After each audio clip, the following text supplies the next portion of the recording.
And we're live. This is the live video edition of the Special Chronicles show. This is episode 307, Pout 7. We are adding a 7th Pout to the 6th Pout Special Olympics 50th podcast series. And so if you want to download the audio podcast, go to specialchronicles.com/show, specialchronicles.com/show, and get all the listen and subscription information. All the links will be right below in the description below. And so this is Pout 7 on SOCheer at the 50th anniversary celebration for Special Olympics in Chicago, July 17th to the 19th, July 17th to the 21st.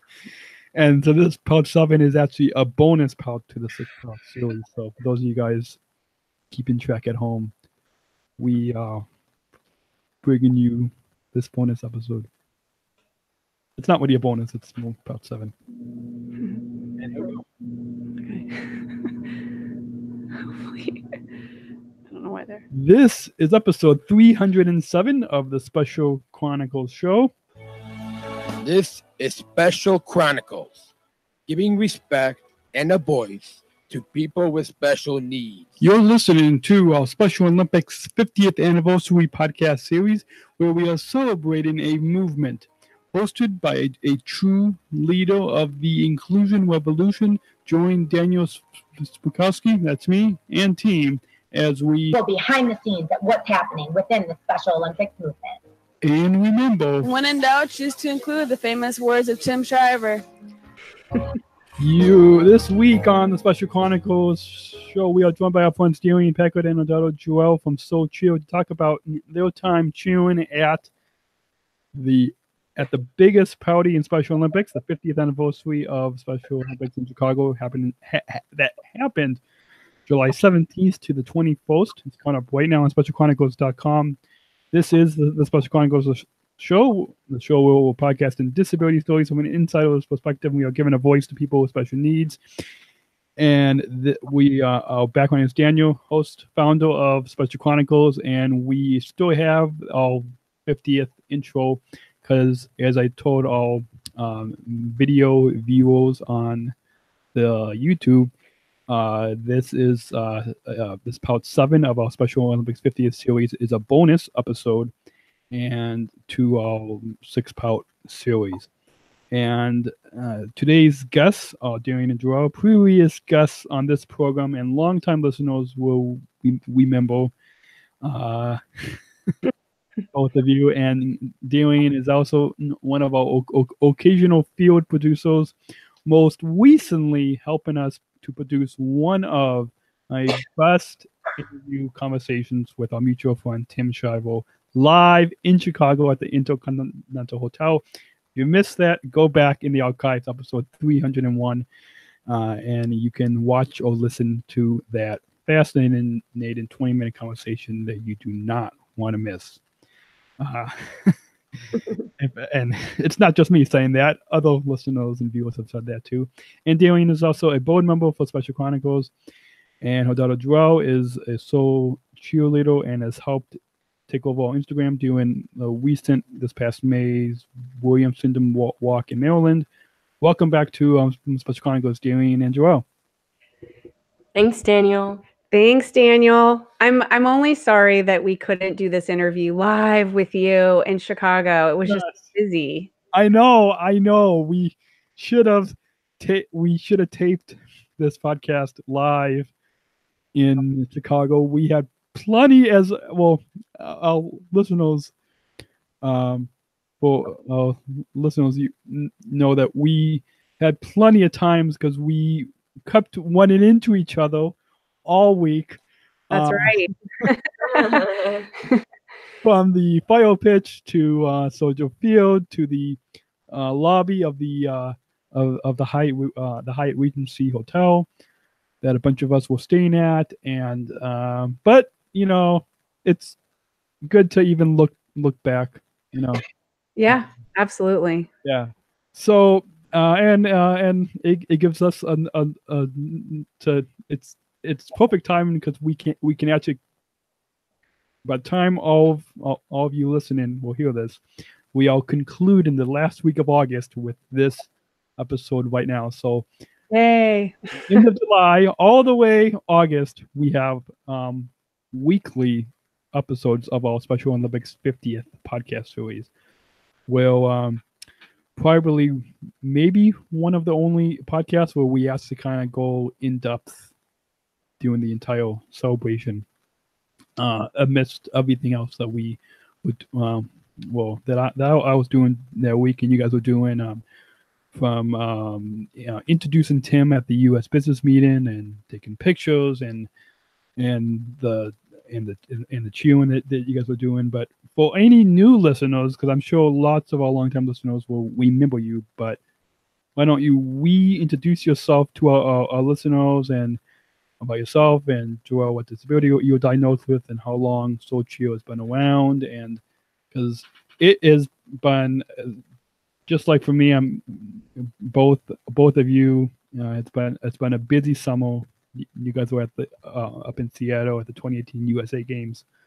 So maybe tell us a little bit about that, and we introduce yourselves for any new listeners and viewers. Sure, absolutely.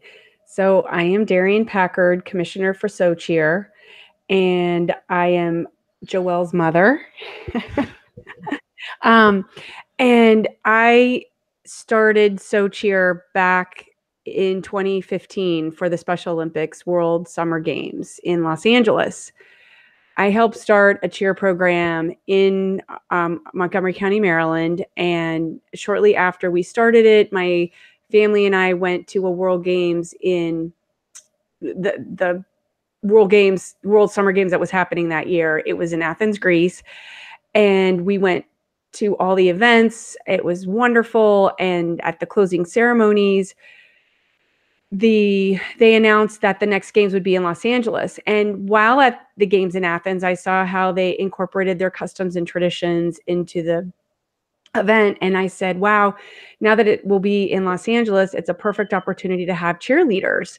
So we ended up, that was about a year out from when the games were going to start, and they approved having cheerleaders, and that's where the journey began. And it's been really amazing where we are today. But in Los Angeles, Daniel, I guess you had seen these, or you had seen some stuff online, and then you connected with me. But I was already familiar with you and your show based on this. One day, I hope to have this website for the special needs community called Link to It, and I had put information about your podcast in there, and then it was just really kind of crazy that I heard from you after that. But so anyway, and then we got to meet in Los Angeles. It was so awesome. But there we had 17 unified and traditional cheer teams, and that consisted of about 225 cheerleaders. It was amazing. Everyone had a great time. There were cheer teams from all around the country. And so after that was done, we went on to, we just organized a small team of 9 cheerleaders at the Special Olympics World Winter Games in Austria 2 years later. So that was back in 2017, right? Yeah. Mm-hmm. And then our next projects were this summer, which have kept us very busy, right, Joelle? Yep, we've been real busy. We organized a cheer program. It was just a game cheering program in Seattle, which was very similar to Los Angeles. We had 13 cheer teams participate, and they came and they cheered on the athletes at various sports venues, at flag football, basketball, volleyball, soccer, swimming, softball, and gymnastics. And all the teams had an amazing time. It was great. Seattle was great. I'd never been there before. And it was Joelle's first time, right? Yep. I liked it, but it was kind of cold. But before, and then we had Chicago. But before we get into all that, I'll have Joelle introduce herself.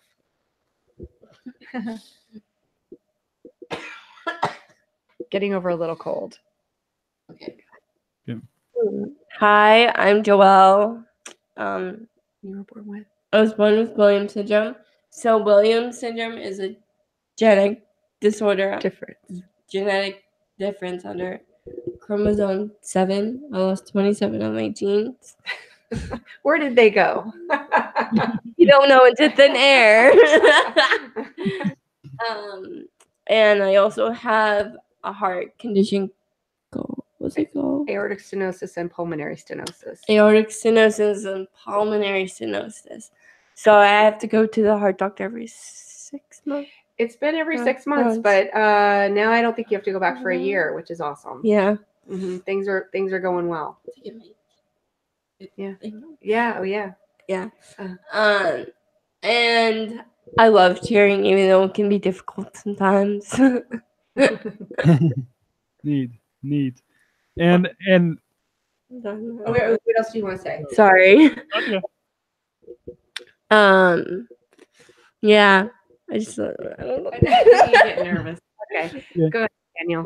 Well, speaking of briefly, because the bulk of our conversation today will be about the 50th anniversary that just happened in Chicago. But back, you had mentioned being and cheering at the 2018 USA Games in Seattle, and I and tons of other viewers able to catch the opening ceremonies live on ABC on July 1st. As well as during the week, I believe for the first time ever at a national games, they had comprehensive coverage on ESPN and even I think some competitions were even live on ESPN as well during that week. And I caught they had some stories on ABC during the opening ceremonies of the USA Games, and I think even during the week. Touching on SOCheer. Yes, Holly Rowe did a story about how SOCheer got started, which I was totally honored that she did that. I thought she did a fabulous job and just really got to the heart of how this all started. So it was really exciting to get that out there. And do you have a link to that story on ESPN? You know what? I am going to send you. I recorded it off the television. She sent me a link to it, but it cuts out, and I haven't had a chance to get back to her on that and have her resend it to me. So some people that I've sent it to, I just I can just text it to you, and but I did a pretty good job. Recording it from the television, and it's nice because then you get like some reaction from the closing of that broadcast, which is great. And they say a little bit more about the cheerleaders, which was really awesome. Yeah, awesome. Yeah. So and will we be able to share that with all of our listeners on Butcher Chronicles? Can we? I mean, it was I recorded it off the TV, and so I can double check for you. Okay, yeah, because like I know I've even on ABC, I recorded some video on my phone, of the TV as well of other stories. So so I don't. I mean, check on that. And just let our listeners know our guests today are Darian and Joelle from SOCheer. And stay tuned for our conversation because you do not want to miss hearing them tell us about their experience at the 50th anniversary of the Special Olympics in Chicago, and about how you can get involved in SOCheer and upcoming plans in the coming year and coming years ahead in this inclusion revolution that we all are part of, as Tim encourages us. So on that, a kind of a fun story I thought we could kick off the program with is take us back to last fall, 2017, doing one of your site visits here in Chicago, and you and your program director and friend Ginger were picked up by an Uber at a small town police station in the western suburbs of Chicago. Oh my gosh. We told in from seeing the second or third Chicago screening of the award-winning documentary Curry's Hollywood by our friend Brian Donovan. and you had texted me afterwards that you had an interesting conversation with the Uber driver when the Uber picked you guys up at a police station when you're doing the site visit in Chicago. Oh my gosh, I don't remember, and I totally forget that story now. You'll have to refresh my memory.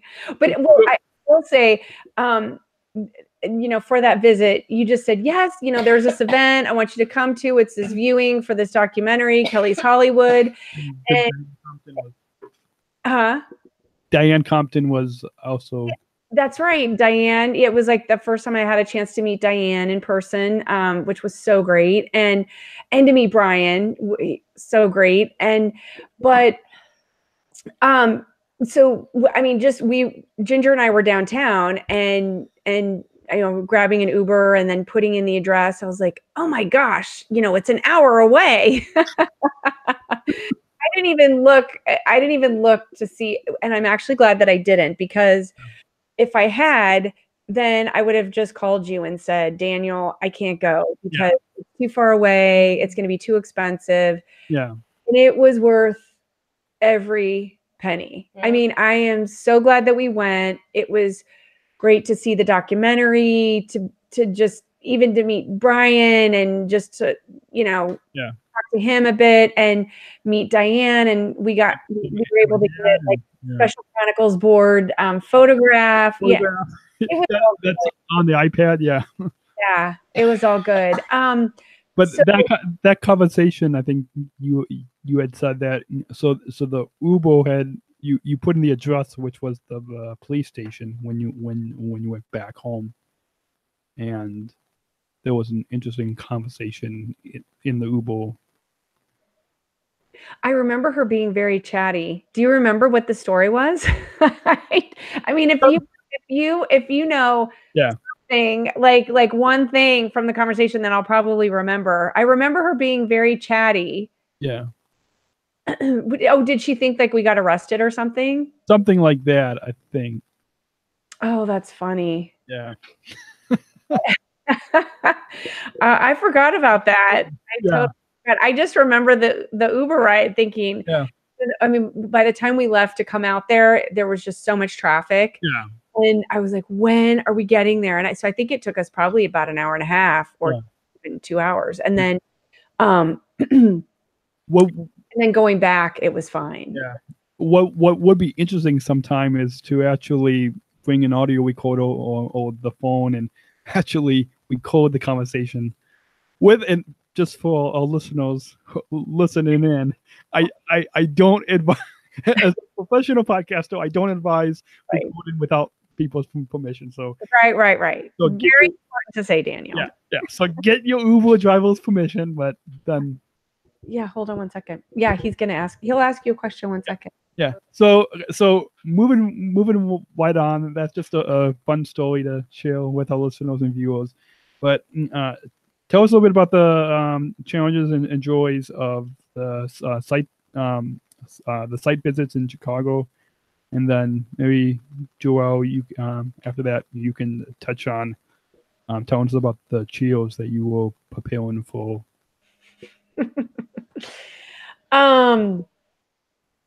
I love Chicago.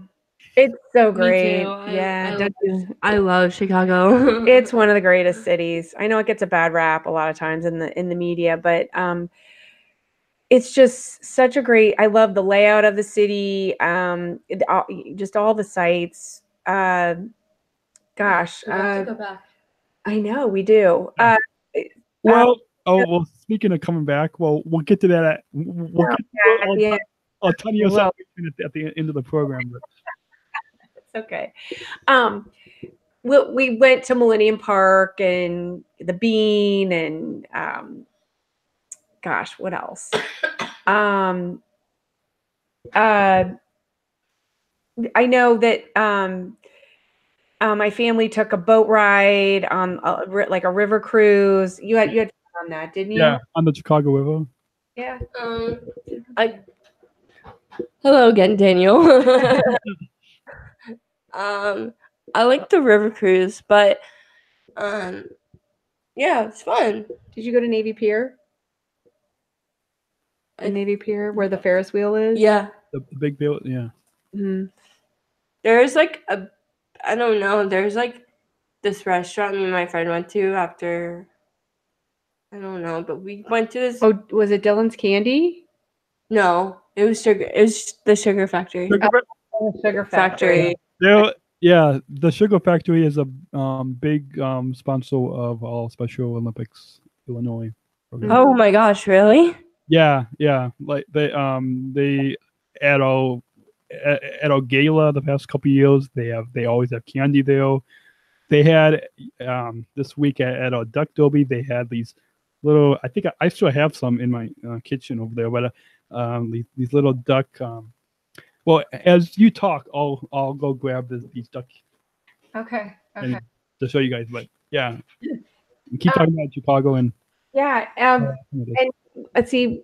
We went to on one of the trips. Went to Illuminati's. oh, Am I saying that correctly? That was awesome. yeah, that's awesome. Yeah.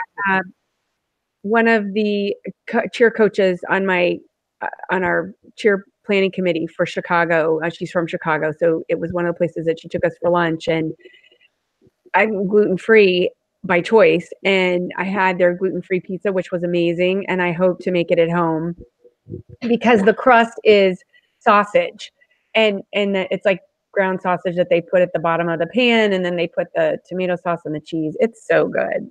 To me, it's better than a regular pizza with the dough crust. Yeah, it is. Yeah. It's definitely. So definitely something that you guys will want to have again. Yeah. We definitely want to come back. Yeah. Speaking of, I think we're gonna come in. Well, yeah, we're gonna talk about it at the end. Yeah. It's a tease our listeners and viewers. I know. Yeah, we're not gonna say yet. Tease because So briefly before we go on to talking about the Cheers at the 50th, all radio listeners can't see this, so you have to go to our YouTube channel and see this, but you can. Oh, those are so cute. Candy. The little ducks. Yeah, little duck. It's a candy from the Sugar Factory. Oh, okay. Oh, that's great. Okay. And if I could pass it to you guys, I would. I know. When one of these days, Daniel. Yeah. One of these days. One of these days, you'll have to. Yeah. Oh, that's great. Is that all filled with duck candy? Yeah, I can. Oh my gosh, that better take you a while to finish. Yeah, well, and that's a lot. They had like this whole 2 shelves of all this duck candy. Wow. For the duck derby, and so we took some home, and I still can't finish it. So funny. So I'm not gonna. I ate one. I'm not gonna eat any more on air because. I know it wouldn't be right. It wouldn't be polite. No. So, speaking of Chicago, maybe Joelle, do you want to tell us about some of the Cheers that you were preparing for, and the impact that you guys had with SOCheer at the 50th celebration in Chicago? Some of the cheers. What are your favorite cheers? I like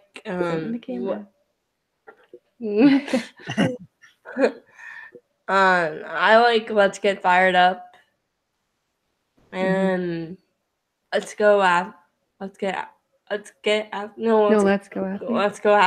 Mm-hmm. Let's Get Rowdy, or Let's Get a Little Bit Rowdy. Yell? Y-E-L-L? Oh yeah. Come on, say it for us. No. What about routines to music? Oh, their routines were kind of hot. No, you like. I like the routines a lot. Mm-hmm. They're Do you have a favorite song? Yeah. I like to. I like to move it. Neat. That's an oldie but goodie. That's true. Yeah. And what do you think the impact that you guys had at Oh my gosh, it was just amazing. Like literally, I love Chicago, and I literally want to move there. Yeah, but being at the 50th and the Yeah. 50th and being at all the events. All the How events was were it? fun. Like literally every event was fun. It doesn't matter how long it took or how many hours it was just fun. Yeah. Literally Yeah, and it was busy, right? real busy. Yeah. Like super busy. Yeah. Neat. Uh-huh. Yeah. Super. Yeah. We were all super busy, but it was really exciting. And what I've told a few people that it kind of is reminded me a little bit of a mini version of the World Games. And Yeah. I don't know how many people know this, but I've heard from a source at SOI. I'm not gonna Naming names. yeah, I'm not gonna name drop any names, Aw. but I've heard that they want to have a unified cup in every city.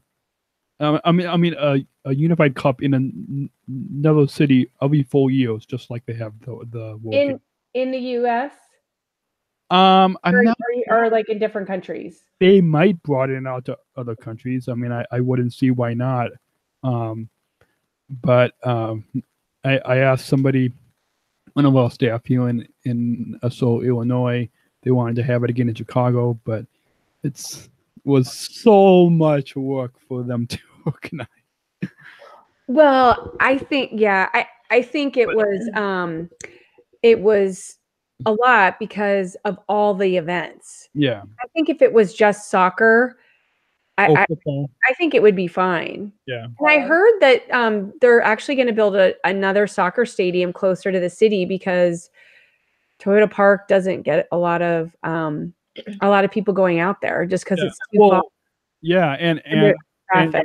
And at the Unified Cup finals that we were at, well, the rain and the weather kind of I think took some people not to come out, but Yeah. So at one point when we were at Toyota, they kept moving us. We were in one spot and then they said to move to the next. What do you mean? And because we were supposed to be on the stage. Yeah. No, but they kept moving us. Like, well, I mean, moving from like place to place. Like we were supposed to be in our seats and we went up. Oh, yeah. Well, because there was like a certain time you were performing and then you go and sit down. No, but once we were at that spot, we kept moving. Well, yeah, I mean, because you had to perform. Yeah. No, I don't know. I don't know what I'm saying. I really don't know what I'm saying. So, what were some of the challenges and joys of preparing for SOCheer to have this amazing impact at the 50th celebration? Well, the joy is bringing all of these cheer teams from around the country to Chicago and their enthusiasm to be there, to support the event and to cheer on the athletes. That part is amazing. And it's such a great feeling to have created this opportunity for the cheerleaders to be there. Because if we didn't have the cheerleading, then they wouldn't be there. So it's creating a whole other group of people to come and to support the event and to generate spirit and enthusiasm that is, when you experience it in person, you just realize, wow, this is so amazing and worth all the blood, sweat, and tears that goes into the planning. Mm-hmm. As far as challenges, just like anything, there were multi events for this, so they're in multi locations. So that part of orchestrating was definitely a lot of work, and dealing with different people and trying to stay on top of all of that to make sure that at each location, everything was going to work out the way it needed to. The most intense was Friday and Saturday, mobilizing multiple cheer teams. Oh, yeah. Can I say something about Yeah, that? yeah. Well, so we had for the unified cheer experience, for the unified soccer cup, we had we had 9 cheer teams participating, and each team had at the most like our team from Maryland, there were 20 cheerleaders. So, and the smallest team had 4 cheerleaders. So between those numbers, trying to set up parameters to help mobilize these groups from Friday at 2 different locations, and then the Global Day of Inclusion on Saturday, it was crazy. But for the most part, it worked out, which was wonderful. And what did you want to say about it, Joelle? Yeah, Friday was a bit hectic in my opinion. I don't know. But and Saturday was kind of crazy. And then So Friday, what did you do? Like, what was the first thing you did? first was Friday the torch run. Yep. Oh, yeah. Yeah. So Friday was the torch run and we got rained on. So we all had to move inside. Not really fun. Well, in the tunnel, right? In the tunnel. Yeah. Not in, At oh my Soldier God. Field. Yeah. At Soldier Field. And then Saturday. No, Friday. And then where did you go after Soldier Field? Toyota Park. Oh yeah. We went to Toyota Park. For the women's and men's finals. For the women's and men's finals. For soccer. It's fun. A lot of no water. No, a lot of people like it was a little challenging because we couldn't bring in food or liquid, and we never thought to have people bring in empty water bottles. So it was just kind of a trek. Toyota Park? At Toyota Park, yeah. Parents had to go and get water at the concession stands and bring it down for the cheerleaders. Yeah. So that was a bit challenging, but if you would have told me, I could have brought some water down from the press tent. I mean from the. They may have stopped you, Daniel. Oh, yeah, hey, where are you going with that? Yeah, wait, I probably shouldn't be saying that out loud. You're like, hey, you over there, you can't do that. Well, like, but I have all these cheerleaders down there that I have to give water to. Yeah, I have to. Yeah. Well, especially if you have a lot of credentials, like our viewers can see behind. It was even at Toyota Park, like even going, it was still hard to kind of. Yeah, it was a little tricky. Yeah, where the locations of things. And it was raining. Yeah. But what were the great things about being at the torch run and dedication for the Eternal Flame of Hope? Cheering with everyone. Yeah, and at Toyota Park, same thing. Yeah. Yeah, and this, like, I don't know if you guys saw this picture. Yeah, that's nice pretty. picture. That's real pretty. Yeah, I like that. I'm gonna try to print it out on a canvas, but on a piece of paper or canvas. Yeah. That's a great nice. Yeah, nice. Yeah. Somebody I saved a photo from that somebody took on Facebook, and if you see it, I've been a little slow at posting just groups of photos from each of the events. Yeah, no, me too. Page, but so just yesterday I posted photos from the torch run and the Eternal Flame of Hope dedication. On your personal or those SOCheer? On SOCheer's, but it's also on my personal, I think. So, but it's a beautiful photograph of the Eternal Flame of Hope with the Special Olympics globe in front of it. So you'll just have to snag it for me now, Daniel. Okay. I'll find that and I'll share that on our Special Chronicles page. So yeah, it's a great photo. Yeah, and Chris Winston, who's our chief marketing officer for SO Illinois, his son took a great picture of the entire scene as well. So yeah, it was an incredible day. And you guys know Bun Hack, who was the athlete leader from Australia, who was the MC at the Eternal Flame of Hope ceremony? Well, we were not we were sort of Oh. outside that area where they were where people were speaking, so it was hard for us to see who was Right. actually speaking. Right. Well, Ben was also playing in the celebrity match at the Unified Cup Finals later that day. And the interesting thing is, my mom and I ran into him and someone from SOI in the lobby of the hotel. And Ben and I, we instantly knew each other because Ben was a previous guest on this program. Ah, okay. It's linked in the show notes for episode 302, I think. Okay. Listen to Ben's story. I wish we would have gotten a picture. I wish Ben and I would have gotten a picture.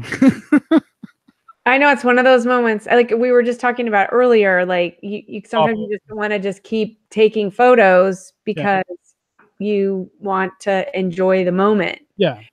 And, you know, but then you kind of regret, oh shoot, I didn't take a picture with so-and-so. So yeah. Yeah. Yeah, but like meeting people and just the fact of I don't know if Joelle, if you want to talk about this, but the fact of within the Special Olympics movement, you really feel like a celebrity, with everybody knowing who you are, and for my case, people listening or knowing about Special Chronicles and podcasts and stories and videos and everything that I mean, it's an incredible this celebrity status that like you kind of get to that you really feel at this 50th celebration is pretty powerful. Do you guys want to comment on that? Yeah. Well, can you repeat the question? On everybody knowing who you are and Oh, yeah. Oh, Yeah. that okay. How do you feel about that? I feel honored that everyone knows who I am and All the cheerleaders. all the cheerleaders. Again, with cheerleading, we're like one big family, and I don't know what I would do without cheerleading. But when you go and then the impact you have with everybody who watches you all perform, and how does that all feel? It feels fun. I mean, I do get nervous. I'm nervous right now, and I don't. But yeah, I do like people. I don't know. I think a lot of the cheerleaders really get a lot out of it. It's just there's so much joy. Yeah. I love when these events happen to stand back and just watch everything unfold. And when people walk into an event where the cheerleaders are cheering, immediately their faces just light up, and it's like, oh my gosh, there's cheerleaders here, and it's really great. And then when there's interaction between the fans and the cheerleaders, or the cheerleaders and the athletes, yeah, also really great too. It's just there's so much spirit and energy and love, and it brings so much joy to the moment. And I love to just sit back and watch it and watch it all happen. And as a reminder for me that everything that I'm doing in organizing these events is all worth it. And I want to keep doing it. Yeah. It's I think joy is a perfect way of describing it. Yeah. Yeah. And so walk us through a little bit. And once our guests today are our friends Darian and Joelle from SOCheer. Yay! And take us back to and maybe walk us through a couple of the highlights of some of the events during the 50th. The picture that I just showed of viewers of the Eternal Flame of Hope monument, which I believe now is in some. I don't know if people exactly knew this, but the flame was lit in Greece, and then on Eunice's birthday, the week before the 50th celebration, it was lit at their home in Massachusetts, I believe. Oh, okay. And then it flew on United, and then it was lit for the first time in this new monument here in Chicago. And I believe from now on, the torch is going to be lit at this monument, from this monument. I don't know if it's just here in Illinois or if it's going to be in other assault programs across the country and globe as well. Yeah. Oh, I know. So yeah, so that part I'm not exactly sure on, but maybe give us some highlights on some of the events. Okay. For the first 3 days, we had cheer teams. We had 9 cheer teams go to CIBC Fire Pitch, which was just north of the city, and it had 2 soccer fields set up there for the Unified Cup soccer tournament. And the cheerleaders were there. They performed a routine to music. They cheered on the sidelines, and that was pretty low key for those 3 days. And then on Friday, we had the torch run and the dedication for the Eternal Flame of Hope at Soldier Field. So all the cheer teams met there in the morning, and this was an extremely long day. And I am so impressed with how amazing the cheerleaders were the entire day. We're talking their day started at about 10 o'clock in the morning and didn't end till 8:30, 9 o'clock at night. So that was almost a 12-hour day.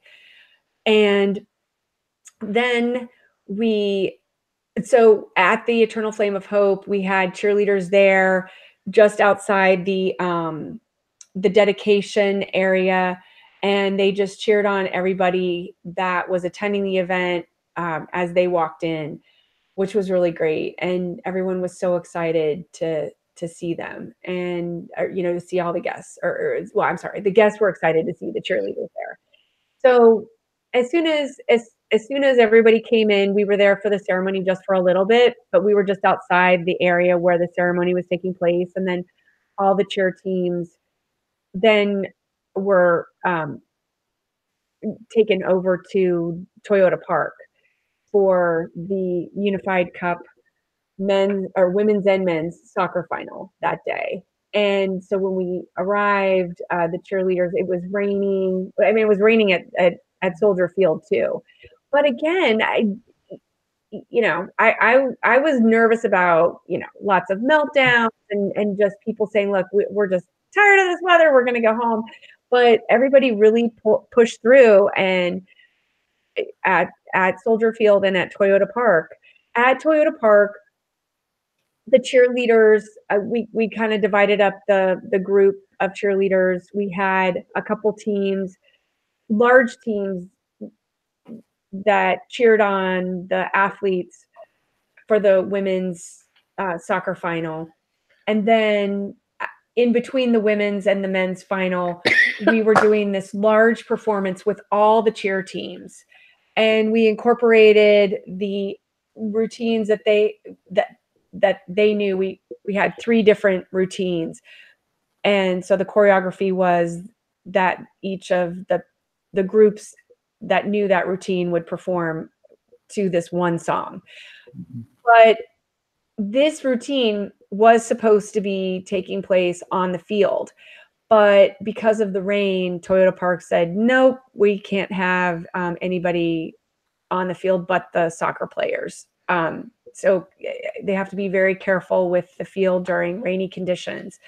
And then after the big performance, then there were another group of cheer teams that cheered on at the men's final, and they did a halftime performance for that game. So we had 2 halftime performances, then this large performance in between the two final matches, and it worked out great. I think for the teams that were there for the men's final, it was definitely a really long day because they had to power through sitting there for the women's final match and then the big performance and then the men's final. And as soon as that men's final was over, a lot of them just scooted out of there because they were ready to wrap up the day. And there was one cheer team from Texas, Liberty Cheer Justice, that stayed to the bitter end, and they were there for the awards, and they sort of lined up on the stage as the athletes were receiving their medals, and there was just so much spirit and enthusiasm, especially from the players, and just all the dancing and the singing.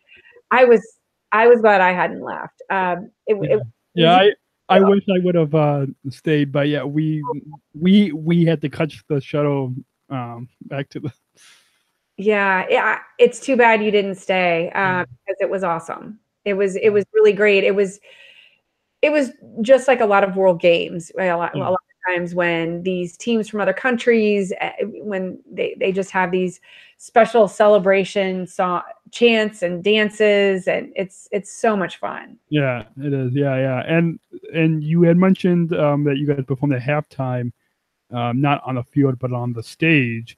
And we'll try to put some picture. We'll try to share some pictures on the Chronicles social media for you guys to kind of see. I know I took some pictures of you guys performing, and you also have some pictures on SOCheer. So we'll make sure for all of you guys listening or watching, you get to see some pictures to actually visually see the scene. If we were a little bit more high tech with this live video stream that we're doing right now, we would have some producer put some pictures over the video right now. But with that being said, one of the comments that I heard up in the press box, which I didn't make it down to where you guys were performing on the stage, and where ESPN was, and where our friend Dana was, and where Tim was being interviewed. But 2 kind of questions off of what you said. And the press, let me just say, the press box, awesome seats. But especially the cookies and water that we had up there. Sure, yeah, you bet. But so is performing on the field, like doing halftime, is that something that we know didn't happen during the Unified Cup finals, but is that something maybe for the future? Performing at halftime? Yeah, like on the field, will more of the audience could see the performance? Oh yeah, absolutely. In Seattle, at the World Games, in Austria, and in Los Angeles, that's pretty much the standard of our standard format for performance. That's what I thought. Cheer on the sidelines, and then we will do a routine to music on the field of play. Yeah. For sure, yeah. And I had a fantastic Chicago planning committee helping with all of this. Ginger Houston Ludlum, who is also from Maryland, and helped me organize a lot of the logistics for Chicago. And then also on our team, we had Shannon Lurch, who is the cheer dance coach from DePaul University, and Kelly Rule from Illinois. She's actually a cheer coach for one of the all-star teams that participated. We also had Anna McCauley from who was one of the individuals that started cheerleading for Maryland and runs our Maryland cheer competitions at our state games. So, and and then we had some people for which we'll go into the cheer competition. We had Lee Trudell and then Carl Olson from the International Cheer Union, which the ICU and SOCheer hosted the cheer competition at Global Day of Inclusion. But so, just having like these great people and organizing these routines. Ginger put a lot of effort into these routines, and she and I collaborated on songs for the soccer cup tournament. We didn't want people to get bored and seeing the same routine to the same song. So what we did was we had 4 different choreography, 4 different routines, and then within each routine or choreography we had 4 different songs, which was great. And then Ginger was a rock star with the scheduling. She put everything, organizing the teams on days when they would perform at CIBC, and then orchestrating how teams and routines for Toyota Park. So we had, each team, when they went to CIBC, they most likely could, one team after another and cheering at the soccer matches could have done the same routine, but they did it, with a different song. So no one would have ever known. Yeah. Great. Yeah. So, and that's a great format that we are planning to follow moving forward. And also having Shannon's expertise as a cheer dance coach from DePaul. She's been an NBA dancer and college cheerleader, just comes with a wealth of experience, which has been fantastic. And it's all been great collaborating with these women and moving forward, kind of changing things up a bit for future events. Awesome. And we mentioned at the Unified Cup Finals the men's and women's match, but then prior to that was the celebrity match, at which I don't know how many people saw that, but our friend Dana, that our listeners will hear the week just prior to this episode is airing right now. People will hear Dana on. Great. But then also Ben Hack, our friend Ben, previous guest from Australia, was in the celebrity match, and then Tim was our friend Tim. He was playing, and I believe Kathleen was, and a bunch of his nieces. Oh, fun. Okay. And a bunch of people playing the celebrity match, but there was so much happening during the final match when we were at Toyota Park, but I think was so chill. I believe you guys were on the field doing the celebrity match, or at least when the celebrity. We were on the stage cheering. So, and I'm so sorry, I forgot to mention that. Yeah, that was the first event that we cheered for the athletes, or all the Unified partners. We had, I think we had all the cheer teams cheering at that. So they cheered there. We didn't do a halftime performance because it was a shorter match. There was no official halftime for that particular match. So we, the cheerleaders just cheered. I know what we did. We split up the teams. So we had like one group cheer for half of the match, and then we switched them out. That's why you were talking about all the moving around. So it's funny, a few weeks go by and you kind of forget all the little details. That's why it's good that we'll record in this podcast so we remember. That's what I was talking about. Yeah. Mm-hmm. Yeah. So there was lots of moving, but the great thing is they had these fantastic seats for the cheerleaders just below the stage, which was awesome because the cheerleaders could, cheer. And so we switched out the groups for that celebrity match just to give people a break so that cheering so much. And and so it's neat that they when they took a break from cheering, that then they got a front row seat. Yeah, exactly. It was wonderful. And I believe also, so our friends, Dan Compton and their unified, I think is it a unified? I should know this. I need unified to. rhythmic gymnastics. Rhythmic gymnastics, yes. Yeah. So they also participated with us as well, which came in last, I would say maybe a couple months or a month and a half before the event. But for rhythmic gymnastics, we were sharing the venue at Global Day of Inclusion at Soldier Field, and I was connected with Brienne Krause, who's awesome. And she actually runs the rhythmic gymnastics group that Diane's daughter, Erin, is on. So she and I met at one of the planning meetings at Soldier Field. And yeah, they invited me to that, but I was busy. Yeah. Oh, and yeah. So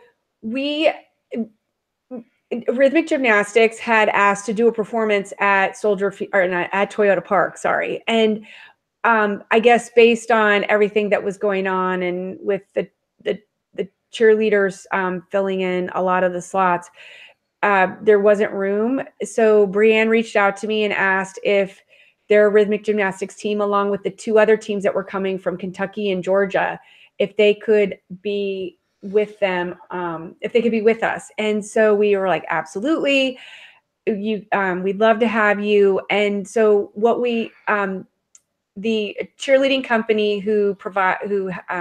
where we get our Special Olympics cheer uniforms from, Jennifer Cronin from cheerleadingcompany.com, is awesome.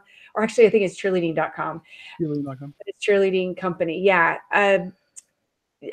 She put a package together for the rhythmic gymnastics athletes. And so they wore our SOCheer t-shirts and shorts, which I don't have a SOCheer t-shirt on today because we are at a different location and I forgot to bring it. So I'm wearing turquoise instead today. But anyway, so we coordinated and they were just superstars. They learned the routines that they needed to learn for this big halftime performance. So they cheered with us on stage, and then they did the big halftime performance. And I believe it was Brienne's team, or it might have been the Kentucky team. They learned the full routine of one of the halftime routines, so that they could perform with our cheerleaders. Was it during that week of the 50th, before the Unified Cup finals took place on Friday, July 20th, and then the Global Day of Inclusion on July 21st? Before that, you guys had some practices at DePaul University, and was that the first time that their unified rhythmic gymnastics team learned those routines, or did they have more time? Oh no, they what we do is, this is where technology is so awesome. We put together the routines for Seattle and Chicago on YouTube. So you will see me in these routines, and Ginger, who was leading the choreography effort for SOCheer. We had Dakita Brown, who was also one of our coordinators for our routines, and Megan Young, who has been on your show before from Special Olympics International, and she's one of our cheer coaches for our Joy cheer in Montgomery County, Maryland. So the four of us had met over the course of several months and filmed the routines. We did the routines so that the coaches and the cheerleaders could access these videos. So that's what we did. We sent the links to Brienne and Mary Farrenbaugh from Kentucky, who was the coach for that rhythmic gymnastics team, and then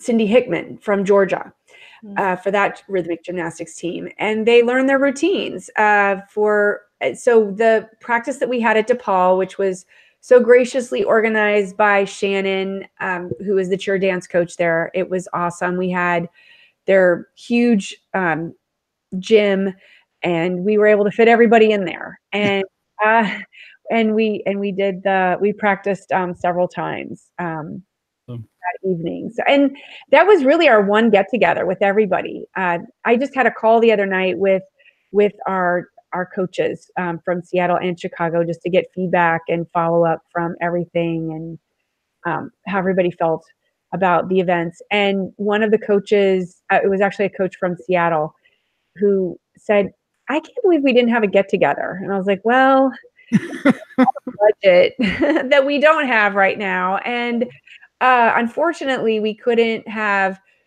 the a get together because The time. you know, just trying to figure out, okay, well, where are we going to have it? How are we gonna Yeah. how do it? Like, would money be involved? I tried to do that in LA at the beginning, to have a kickoff get together, and the hotel that we were looking at, there was just going to be money involved, and it was just too complicated. Yeah. But in that case, I had organized lodging at sororities, including my sorority, Delta Gamma, at USC. But one of the house moms at one of the other sororities, Alpha Delta Pi, they organized an ice cream get together for us, which was so awesome. And it would have been great if we could have done something like that. But I felt that both in Seattle and Chicago, our schedule was so jam-packed, and really sort of pushing the envelope, and what the coaches and the cheerleaders had to do. I was kind of concerned about that practice that we had on Wednesday, and how that would all, add to everything. So hold on one second. Unfortunately, we couldn't do the get together, but having this practice was sort of that get together, which was great. Yeah. So briefly, the Global Day of Inclusion, how did that go that we were at? I mean, that was an incredible, like we were all running around crazy during that day. Yeah. Those some comment that I'm not going to publicly say on related to the Global Day of Inclusion, but it goes into all the work that everybody did to make not just the entire week of celebration events happen, but that particular July 21st Global Day of Inclusion. But can you tell us briefly how that went? And once again, our guests today are Darian and Joelle from SOCheer. But kind of briefly how that went, and on, I think, in the evening on July 20th or 21st, I don't know if you guys caught any of those buildings. It was like over 200 buildings, 200 landmarks across the globe that lit up red for inclusion, including Niagara Falls. And my hotel room, I got a great, I don't know if you guys saw it on the Chronicles Instagram, but the Wiggly building was lit up red, like a great view of that. But tell us briefly about the Global Day of Inclusion, how that went. And by the way, the lighting of the buildings in red and in Chicago was amazing. I took photos. I when we were driving back from Toyota Park, just some of it. There was like words that they made in the buildings. Yeah, because on July 21st, before our Global Day of Inclusion, the Disability Pride Parade took place. Yeah, which I actually, with the college, the university where I went a couple years ago, I actually walked in that parade. Actually, the week, a few days before I left for Los Angeles, I was in the Disability Pride Parade. Oh my gosh! And then I jumped on the flight. So, but so some of the roads were related to that, but it all fit together. So, yeah, it did. It was really great. It just so moving, and the fact that it was happening, across the world, really. I mean, it was just the person who organized that, kudos to them, because that was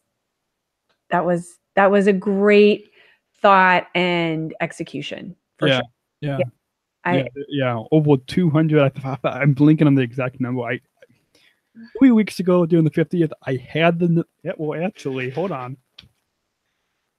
In the commemorative program, they have. You can talk briefly about the global data inclusion of how that went, because I'll find it. It's one of the pages that I bookmarked. Okay. So. Yeah, that's great. Oh, here we go. They've got a full list here of all the buildings. Oh wow. Yeah, I believe it's over 200 from North America, of course, here in Chicago, in three bridges in Arkansas. They got San Francisco. They've got the London Eye in London, bunch in Ireland, and then they've got Germany, Italy, Poland, East Asia. They've got the Sydney Opera House in Australia, and basically every region that Special Olympics was in. I believe they pretty much caught it all. Yeah, I'm showing our viewers. So. Incredible. Yeah, that's awesome. So, Global Day of Inclusion was amazing. It was definitely stressful because having the cheerleading and events for competition demonstration, and that's basically what we did at Soldier Field, was have a cheer competition demonstration to showcase Special Olympics cheerleading from a competitive standpoint, because up until then, much of the demonstration that we've done on a national and international level has been the game cheering program. So it was really exciting. I put in a proposal sometime last year to have a cheer competition demonstration there, which I thought was fitting, because the whole celebration for the 50th in Chicago was about where Special Olympics how it has developed over 50 years and where it's going in the next 50 years. And cheerleading is definitely part of like the future of Special Olympics. It's definitely, every time we are at one of these events, it generates a lot of interest and enthusiasm, and people come up to us all the time saying, I want to start a Special Olympics cheer team, or I want to start a Special Olympics cheer program. How do I do that? So to be there at Soldier Field for Global Day of Inclusion was basically amazing. The challenge is that it was a cheer competition demonstration outside, which normally cheer competitions are indoors. And on this particular day, there's a lot of reasons why it's indoors. For those of you guys who do not know what the weather was on July. Oh my God. So I was always playing, the positive, we are going to have a sunny day. That's what's going to happen. And so I had the audio recorder, like trying to record on Soldier Field, on the actual field, which did happen, like what you guys were doing did happen, but in the morning doing that rain, it was it was depressing. I will say it was depressing, but yet I said, you know what? It's supposed to rain today. There's nothing we can do about it. And we had always talked about all along, like, we needed a plan B. So our warm-up area was in the concourse of Soldier Field, and which was great because we were able to change things up a bit. So what we ended up, because we had judges, we had 9 cheer teams competing, and they were Special Olympics cheer squads, they were all-star cheer squads, and scholastic cheer squads. So we had a representation of the different organizations that have cheerleading for individuals with intellectual differences, and because this was a unified event, the requirement was that all the cheer teams had to be unified. So to have cheerleaders with and without intellectual disabilities.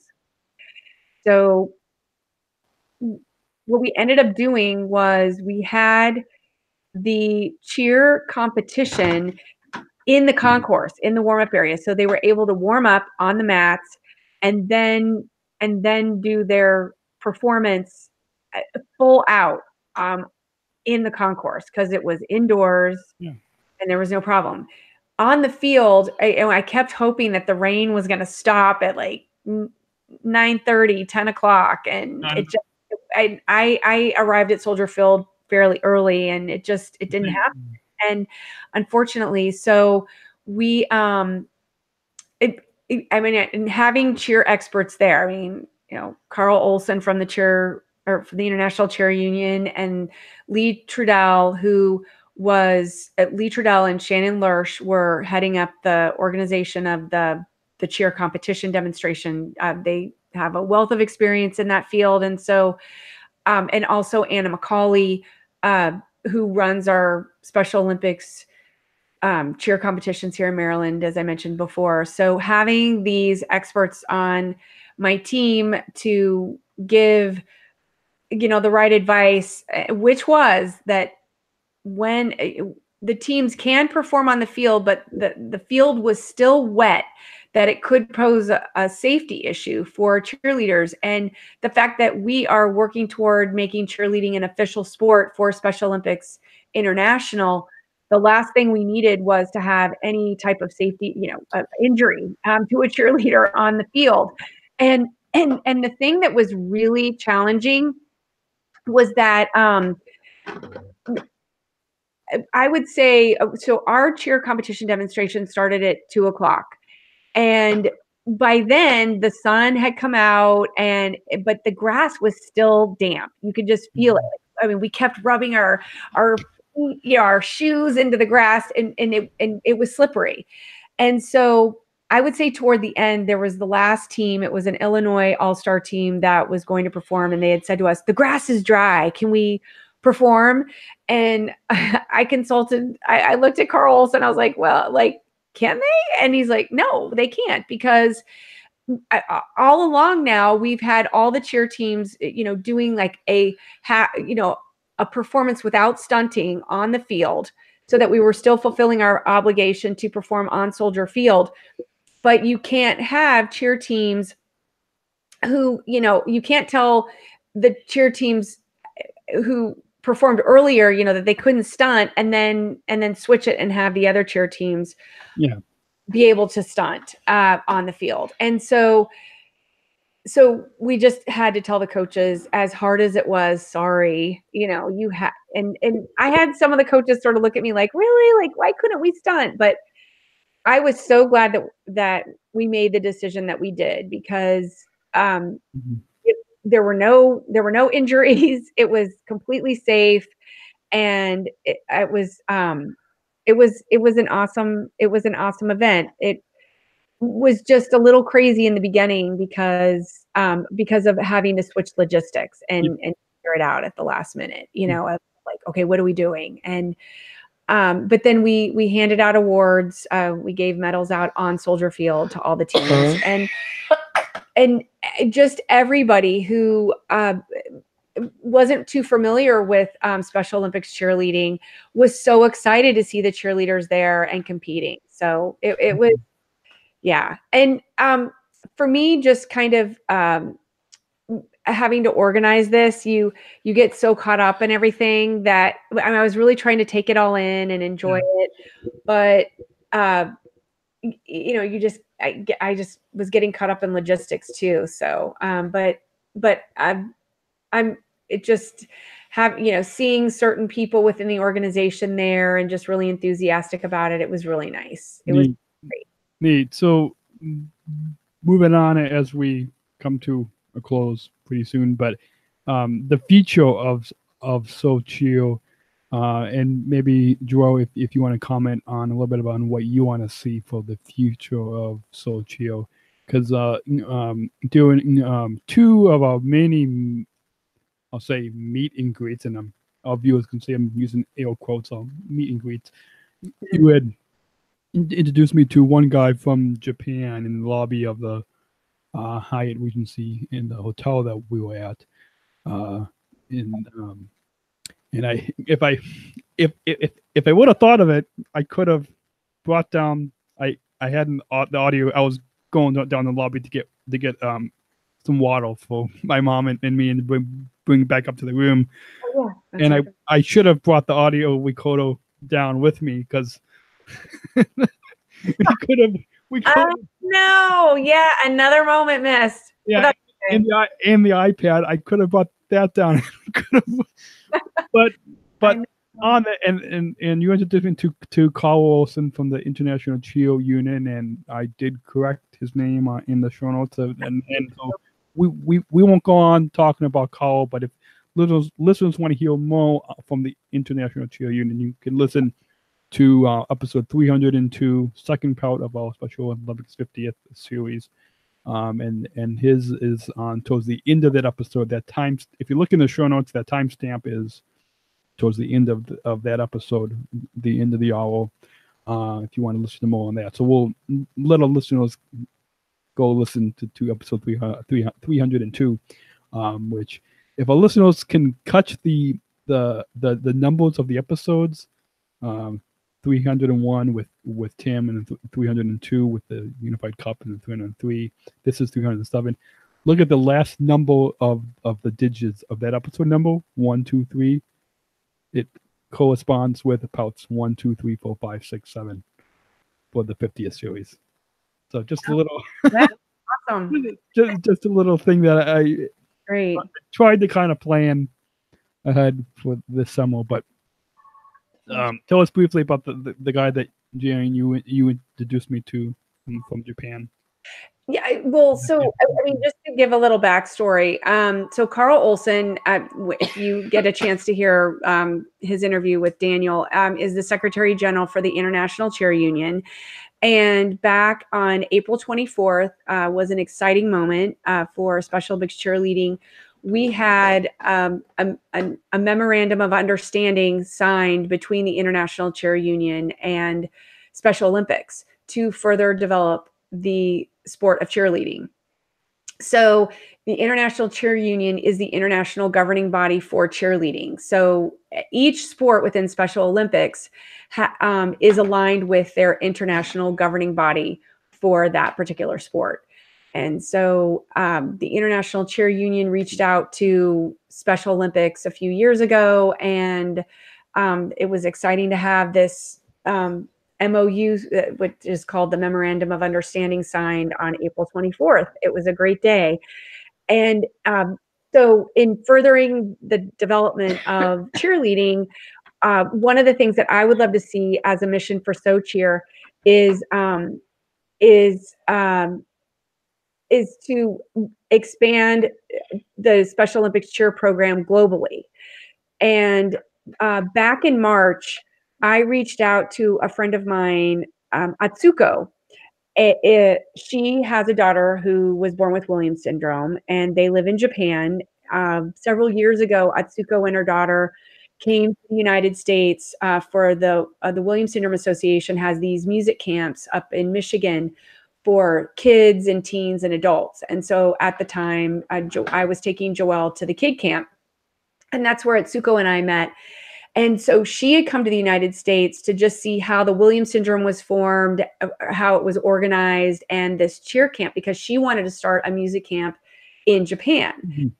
So I know that she's a very dynamic woman and has done so much for the Williams Syndrome Association in Japan. And so I reached out to her in March of this year and asked if she would be interested in starting a Special Olympics cheer team in Japan. And she was like, okay, like, what is this going to involve? And so I connected her to Carl, and then Carl connected her to Mao Komatsu, who runs the Japan Cheer Federation in Japan. So the Japan Cheer Federation is a member of the International Cheer Union, and they send teams. They send cheer teams from Japan to the International Cheer Union's event that takes place every April in Orlando, Florida. It's the World Cheerleading Championships. And so it's just this huge connection that happens. So Mao and Atsuko have met several times. And the exciting thing is, I'm going to be posting this on Facebook shortly, but Atsuko just had her first cheer practice a couple days ago. Just sent me photos and I just wanted to cry. But so Mao was really interested in coming to this 50th anniversary and seeing everything that was going on. And what was exciting is that Mao and Atsuko had met with Mr. Kojima, who is he's running the Special Olympics Japan, and the three of them have met and discussed how to move forward creating a Special Olympics cheer program. But so Mao, he knew that Mr. Kojima was coming to the United States for the 50th anniversary, so he was like, I really want to go. So he was able to arrange a trip to Chicago, which was so exciting. And I just felt so honored that he, wanted to come and meet with me and just see the cheer program.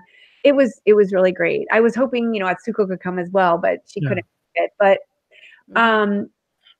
so he was here, and he had a friend with him who was translating. He can understand English, but for the most part, like anything he wanted to communicate was communicated through his friend, Mr. Takahara, who was also really great. And so I had a couple of meetings with him while he was here. It was awesome. And he had just had lots of questions about starting a cheer team. And I was giving him examples of how we've started our cheer team in Montgomery County, Maryland, and things that work and don't work, and then explaining the whole SOCheer program, because a lot of people get confused. They're like, okay, there's all these teams, and how does it all work? And so, yeah, neat, awesome. Yeah, so it with Special Olympics being in 170 countries, 170 countries. Yeah, and over 5.6 million of us athletes. Yeah. Those 170 countries. Yeah. It makes perfect sense with your goal to expand SOCheer in globally in as many of I'm assuming in as many of those countries that there are Special Olympics programs in. Just recently I discovered that there's a woman in Ecuador, or a couple women in Ecuador, started a Special Olympics cheer squad. And I had gone for a site visit for Abu Dhabi. That's like the next project we're working on back in March. And I was posting pictures of our site visit. And I received a comment from this woman, Johanna, who had said, we started a Special Olympics cheer team, and I have lots of questions about getting support and training. So I again connected her with Carl at the International Cheer Union, and within a few days, we had she was connected with the woman who heads the Ecuadorian Cheer Federation there, which was fantastic. And so they have been communicating, and I believe there's some cheerleaders from her team that went to a cheer camp this week.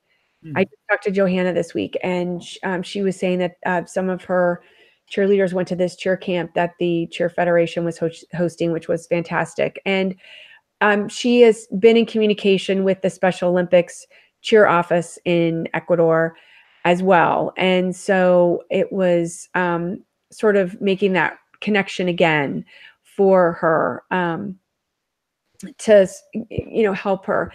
And the other this is also a really great story of the year for this Ecuadorian cheer team.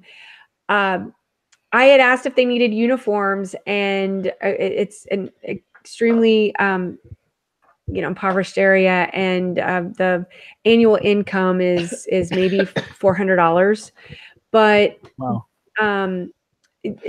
we've had our Joy uniforms, our old ones. They were discontinued, and our team was growing, so we had to switch to new uniforms a few years ago. So the uniforms were sitting in the basement of one of our mother's houses, and she had just said something to me like a couple weeks before. She said, "What are we doing with these uniforms? We have to send them to somebody." And then I realized, oh my gosh, we can send them to Joanna, and so she and her husband were on this trip, and they were coming through Florida, and it was literally, they were there for one day. So she just said, make sure that you have the uniforms there by this particular date. And I did, and they picked them up and they put them in duffels and they took them to Ecuador, which was really awesome. And then Russia is also, they have about 3 cheer teams. And the woman who runs the cheer federation in Russia, I had the honor to meet her in Orlando, Florida, for the International Cheer Union event. And she just sent me an email several weeks ago that they were adding on, I think, 4 more teams. So I think they're going to have 7 Special Olympics cheer teams. It's around there, 6 or 7 Special Olympics cheer teams, which is so exciting. So this whole global movement to start Special Olympics cheer programs, I'm totally on fire about and want to make happen. So if there's anybody listening around the world that would love to start a Special Olympics cheer team in their country, we would love to try to help make that happen. Awesome. And they can, we'll get to all the contact information at the end of the program, but just briefly now for anybody who may be pausing this podcast, how can they contact you? Because I'm sure we'll have, because as you know, we have tons of listeners across the globe. So for any listening that wants to get a SOCheer program in your country or your SO program, what's the best way to contact? The best way to contact is our email address, which is SOCheer for all, but it's the number 4. So it's SOCheer, the number 4, all @gmail.com. SOCheer, SOCheer, the number 4, all, ALL @gmail.com. And then you can also reach us via our Facebook page, our Instagram, our Twitter, or our Snapchat, and all of those social media channels is @SOCheer4All. Also, and I'll put that email and all the social media links in the show notes on specialchronicles.com, episode 307. If our listeners couldn't write that down fast enough, or maybe you're driving around, and you don't have your pen with you, or you can't type it on your phone quickly, then let's just say if you're listening and you're driving right now, please don't type. Right, exactly.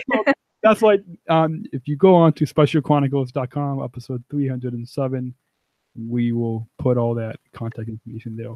So, Joelle, what do you want to see for the future of SOCheer? What do you think? Come on. I mean, you see how it's changed lives, right? So yeah, changing people's lives would be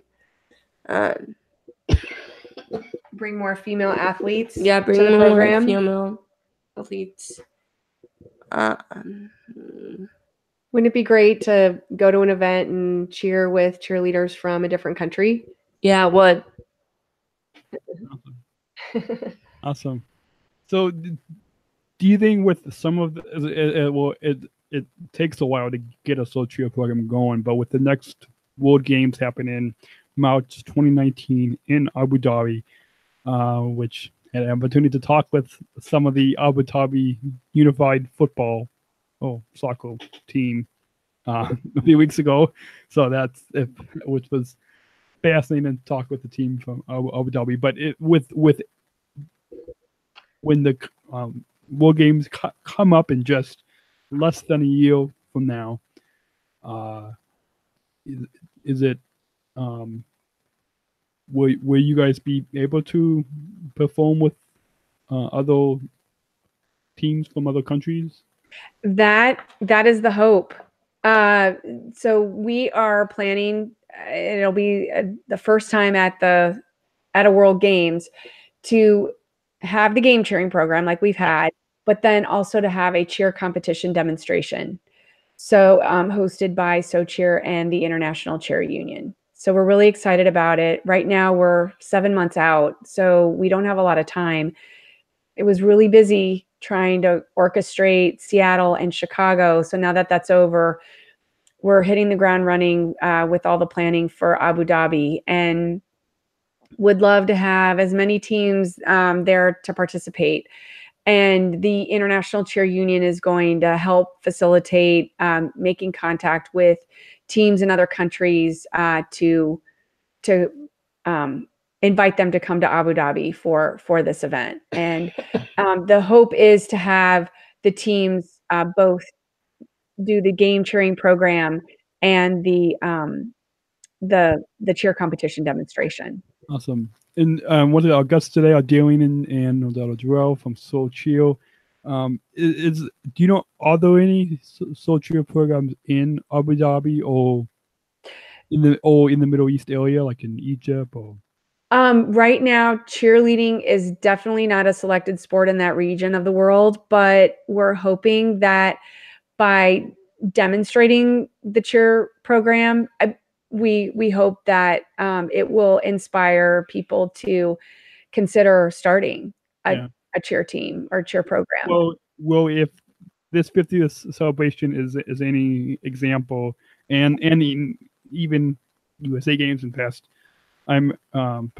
World Games, I'm sure that once those in Abu Dhabi and within that region and other countries around, they'll see the joy that comes from SOCheer and from all of you guys performing, then they will want to contact you. So you'll probably then have a flood of contacts of people, hopefully in Abu Dhabi and Egypt and in that region, to want to start a SOCheer program.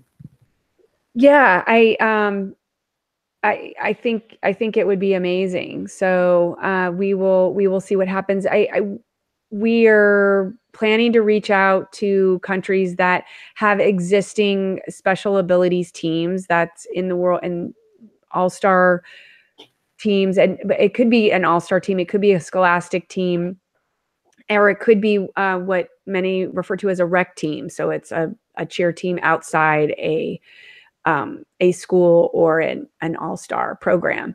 And so it's a matter of just reaching out to them right away and seeing if there's interest in having them plan their trip to Abu Dhabi. Awesome. Well, I forgot to mention this at the beginning of the program, but I did record a video of at the Unified Cup at the final pitch of SOCheer performing. I think they were performing Let's Play Unified, and so I put that on our Chronicles Instagram.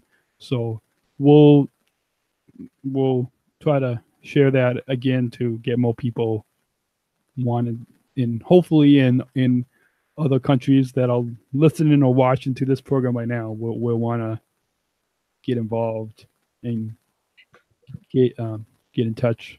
Yes, yeah, absolutely. We would love to hear from people about this and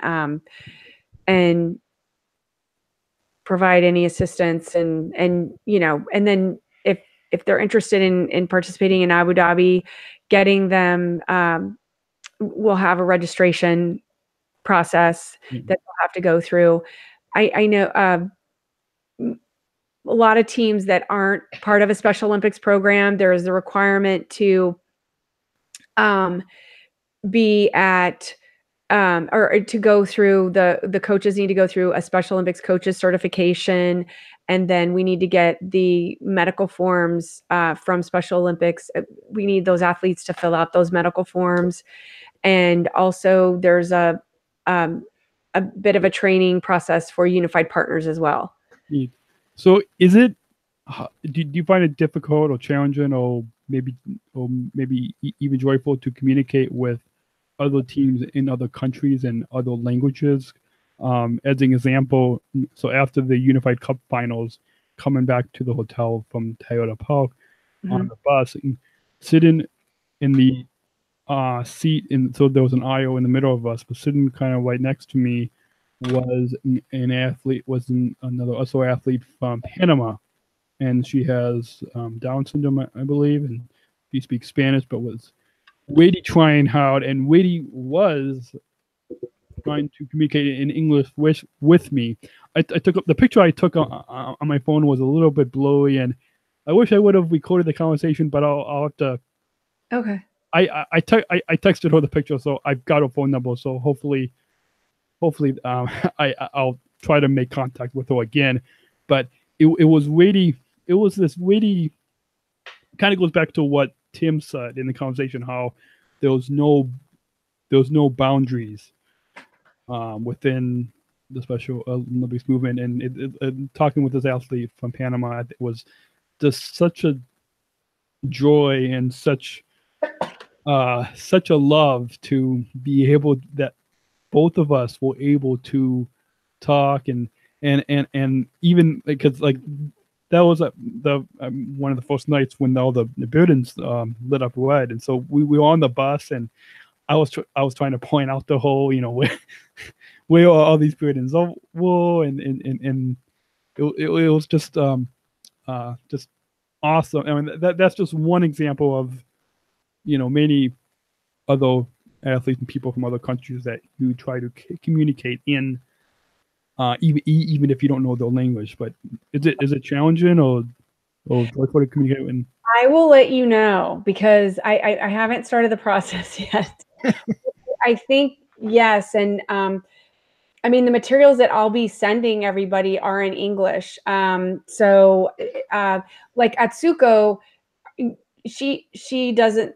She speaks English, but it's a challenge for her. And of course, Mao doesn't speak English. So the materials that I sent, I think Mao could probably read it in English, but Atsuko had to translate my documents, and Johanna had to do the same thing for materials that I sent her, because for Atsuko, she has to translate it into Japanese, and Johanna has to translate it into Spanish. Yeah. So it's just, it's, that part is going to be interesting, and how we go about that. Well, those Google Translate and other things that I'm sure they could help. Or even on Instagram, I'm following a lot of the other SO programs from other countries, especially coming off of the 50th celebration.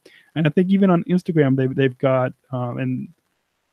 like you can click the translate button, I think, if it's in language.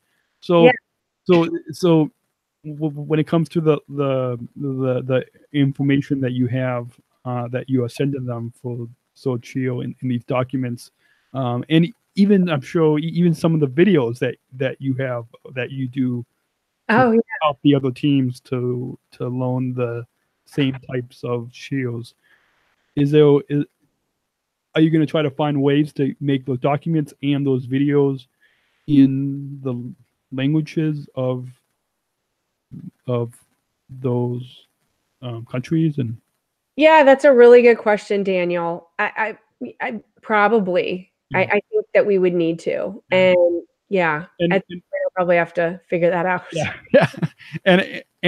And then with the different cultures, I'm wondering if the different countries and the different SO programs have different shields within their particular culture. So I wonder, is there ways that maybe us here in the U.S. so that you could kind of use some of the shields from their cultures and kind of where are you thinking of having one or a few different shields of just one culture, or try to think about it?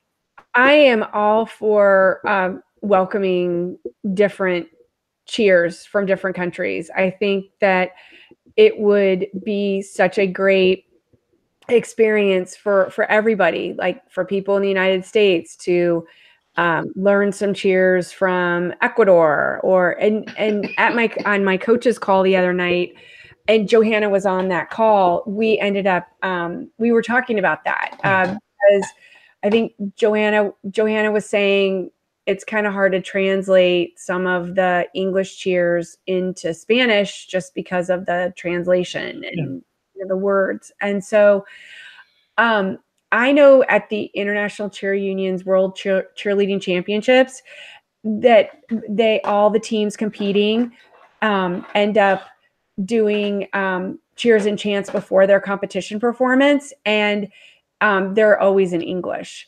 So it seems that cheers are, for the most part, in English, but I think I know along this journey that there are going to be some chants that are done by other cheer teams in a different language that will be fantastic to incorporate to our list. Yeah, and I'm sure it will be at the next World Games and even future events within the Special Olympics movement, that it will probably be really powerful to see the joy of all these different cultures and countries.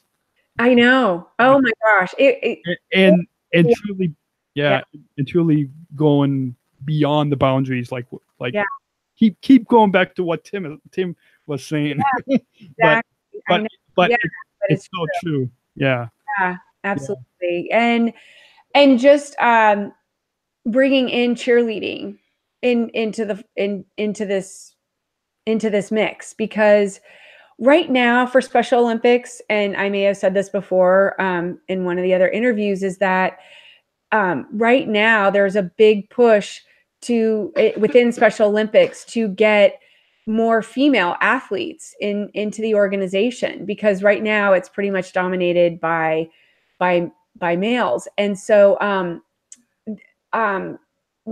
cheerleading and dance are the two sports that are such a big drive for female athletes.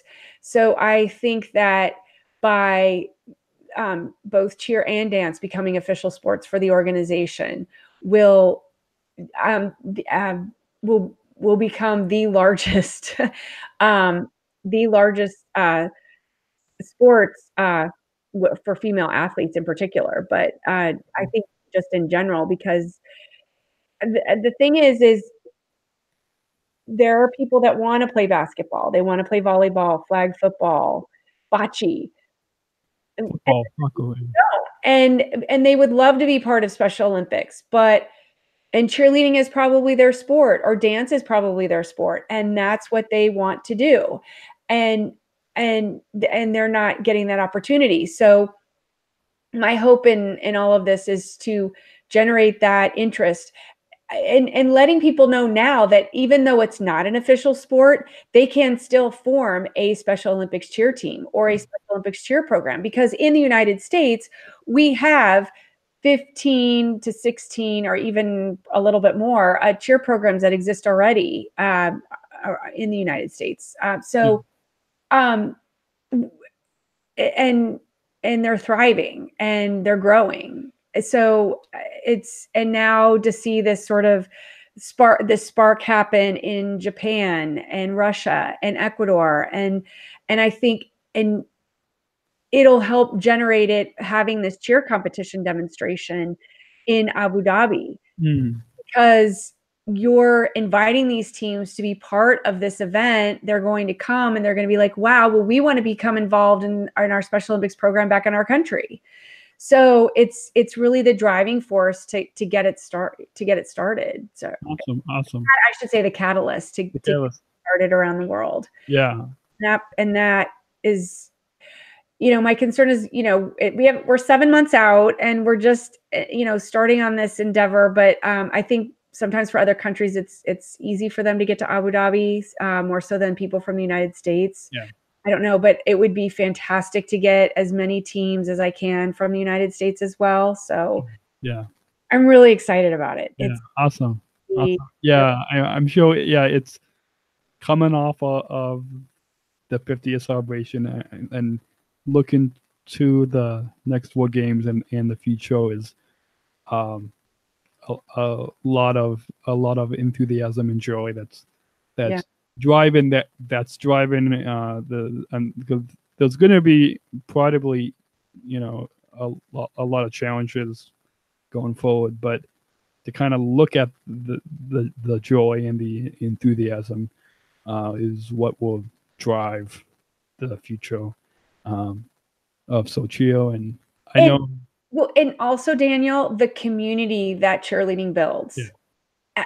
It's just in that community outreach and just bringing people together. It's so hard to put into words, but it really just at all these events and just to see the spirit and the enthusiasm, it's so contagious. It's amazing. And just the love that's there too. Yeah. And especially for the special needs community, where when you're out, I always say in the real world and all of the lack of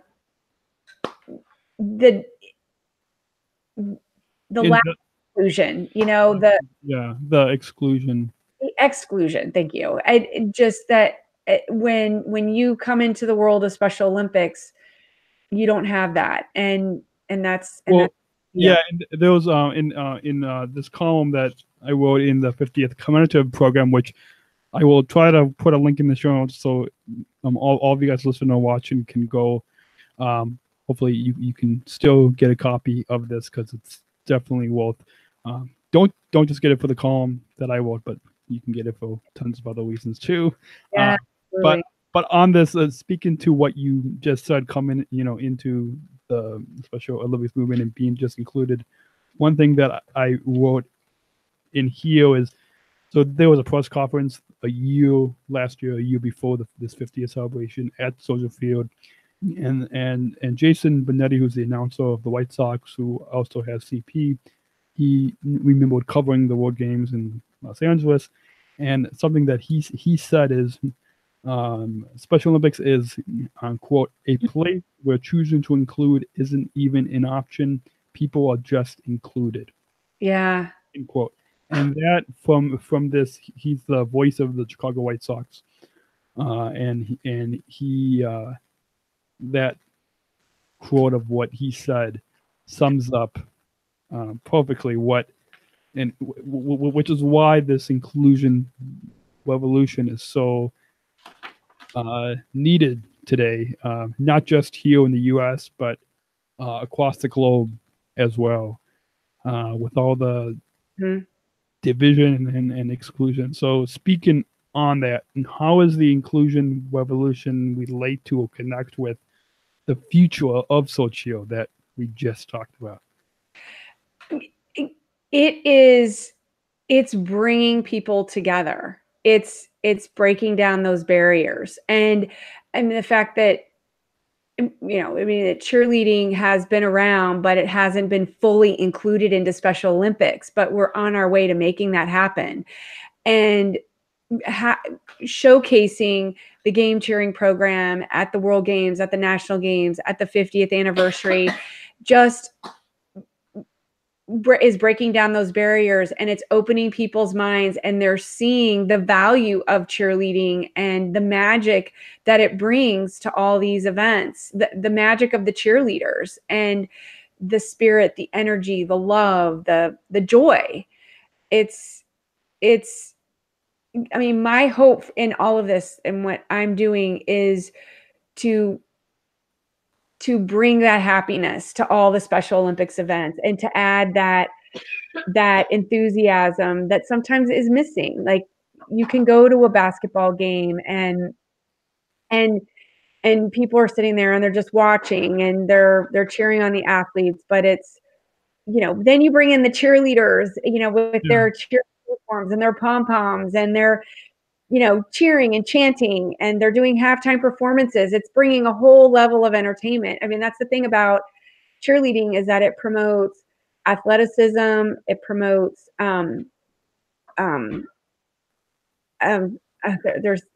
it's 3 words, but it promotes athleticism and entertainment, and which is it kind of encompasses just everything about sports and entertainment, and it's great. Neat. Yeah, and we don't have time to read the entire Inclusion Revolution manifesto. Our radio listeners can't see this, but you can go onto the YouTube and see this. I don't know if you guys have signed the Inclusion Revolution pledge already, but I believe it's jointherevolution.org/. Oh, okay. And that website is up and running now? Yeah, it's up. It's if you look on the show notes on specialchronicles.com/Special Olympics 50 for any of these 50th podcast series, including this one that you're listening to right now. We have it linked there. jointherevolution.org/pledge. Okay. But this is the revolution, and just briefly, it says we are not just athletes; we are the ambassadors of an uprising, peaceful protesters, and we rebelling against anyone who has a feel of difference. Our demands are equality, dignity, and the recognition of our shared humanity. We will not stop or accept anything less. We are deserving when we compete. We're fighting for a more inclusive world. We are champions on the field and for this cause.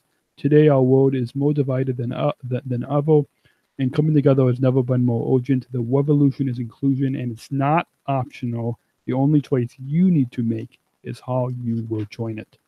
So that is the Inclusion Revolution manifesto that Special Olympics International has. That's awesome. Declared.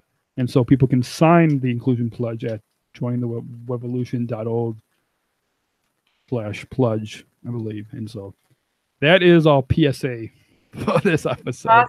Yeah, that's great. I'm hoping all of you guys listeners will hopefully sign that Inclusion Pledge, because because it's easy, and it should be a way of life. I think this Inclusion Revolution, just like the civil rights movement from in the 60s, 70s, this Inclusion Revolution for those of us with special needs, special attributes, differences is what's going on right now, and what should be in the next 50 years should just be a way of life. Yeah. Hang on a second. I gotta just turn on. Oh. It's so dark, and it's getting dark in my room, in my office here. Yeah, I've got this bright. Oh, well, our radio listeners can't see this, but we have here in the studio very bright lights here. I'm blinking on the light bulb. I should know this with ComEd being our partner this year. I should know this. But we've got this very bright light here, and even in our green room over here, we also have this very bright light bulb. Right. Yeah. No, it's great though, because it's all well lit. Yeah. So we're thankful for our partnership with ComEd this year. So That's awesome. A question we got from one of our Special Chronicles Live contributors who, Darian, you met Jose, and I'm sure others have asked you and have asked during the 50th celebration and during other times, how can I, male or female, unified or special attributes, get involved in SOCheer in my local area and at a Special Olympics, World Games, and USA Games upcoming? Yeah. So the best way is to contact SOCheer, and then, but because depending on your state, the Special Olympics would be, contact your Special Olympics state office about starting a team. Sometimes it's hard to know whether or not they will be open to starting a team right away. Mm-hmm. A lot of times Special Olympic sports programs are pretty overwhelmed with all the sports that they have running at this current time. And so if someone calls and says, hey, I want to start cheerleading, they're like, that sounds like a lot of work. I don't think we're going to do that. And what a lot of people need to understand is that within the organization, do you need to go?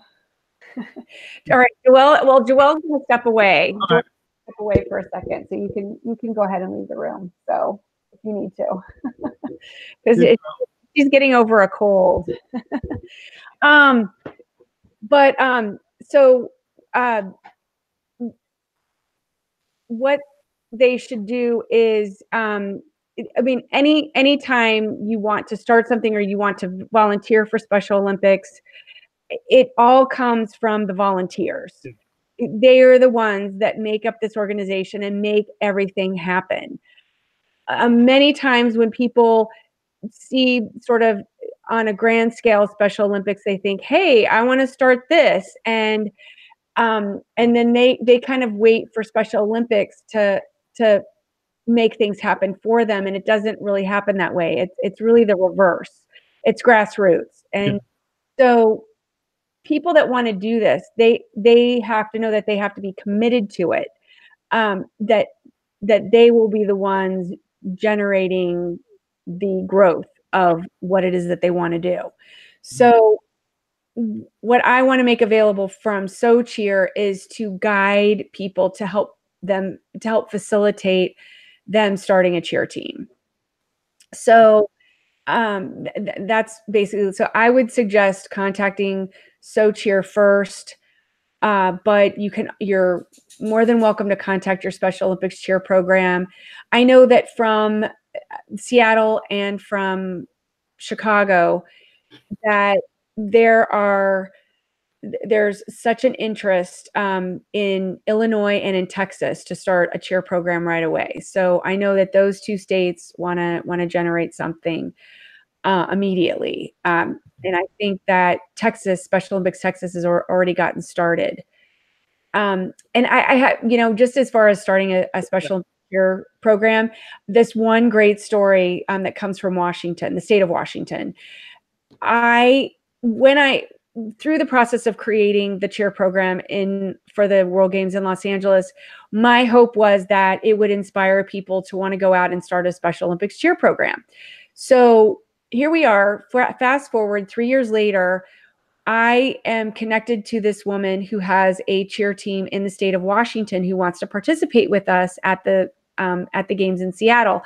And she and I get to talking, and she told me that it was because she and her daughter had gone down to Special Olympics in the World Games in Los Angeles. Her daughter, who was a high school cheerleader, she just graduated from high school, Kelby, she was interested in, she said, Mom, look, there's cheerleaders here at the World Games. We have to start a cheer program in the state of Washington. So they went home and they started a cheer program, Daniel, which is so cool. So I was like, wow, I can't believe I'm just now hearing about your story. And so since they started, 2 other cheer teams developed, and all 3 of those cheer teams participated with us in Seattle, which was amazing.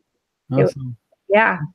Awesome. Well, enthusiastic. I want to create programs all over the world. Well, yeah, awesome. Well, it's a perfect marriage between Special Olympics and SOCheer to go beyond just local, but global, and even our live contributor Jose said that he was interested in getting involved with a SOCheer program locally here in Illinois. So, and I know even from competing, in I don't know how well it'll work with swimming, but I'm sure you probably couldn't make it happen at swimming competitions, but even basketball.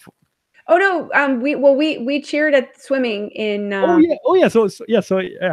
World Games in Los Angeles, and then we also added it to our program in Seattle, which was great because the cheer coach who started cheerleading in Washington State is a swim coach.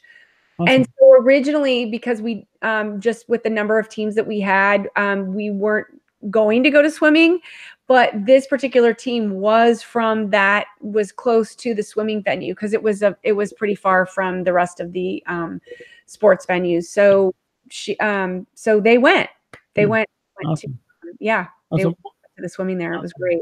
Well, you had mentioned that you like SOCheer to be a guide for others, and I saw we mentioned the social media plugs for at SOCheer4 a little bit earlier in the program, about 15 minutes ago in this program. But in Googling, I came across. I have it in my show notes. Our viewers can see all the notes here that we did this morning before we taped. But it's a website, SOCheer.org. Is that? Yes. Yeah. Yeah, that's we created that site a few months ago so that we could give easy access to the routines on our YouTube channel.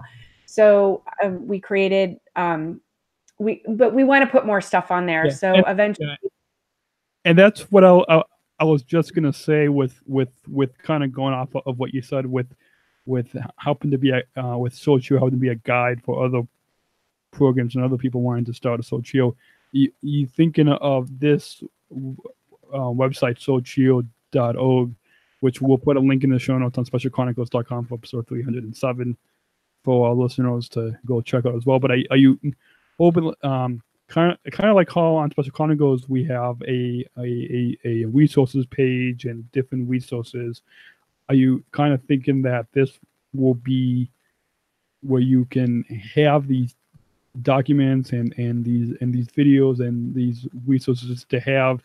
Of course, there's nothing better than being live and in person in the same room, to help each other. But are you kind of thinking this to be the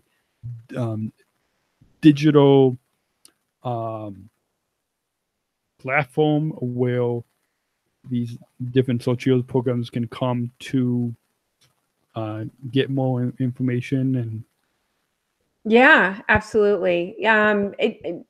Where they can see where we've cheered and and videos of what we've done, but then also provide information about how to start a Special Olympics cheer program, which in fact I did put a document together on that, and I'm happy to send it to anyone who requests it.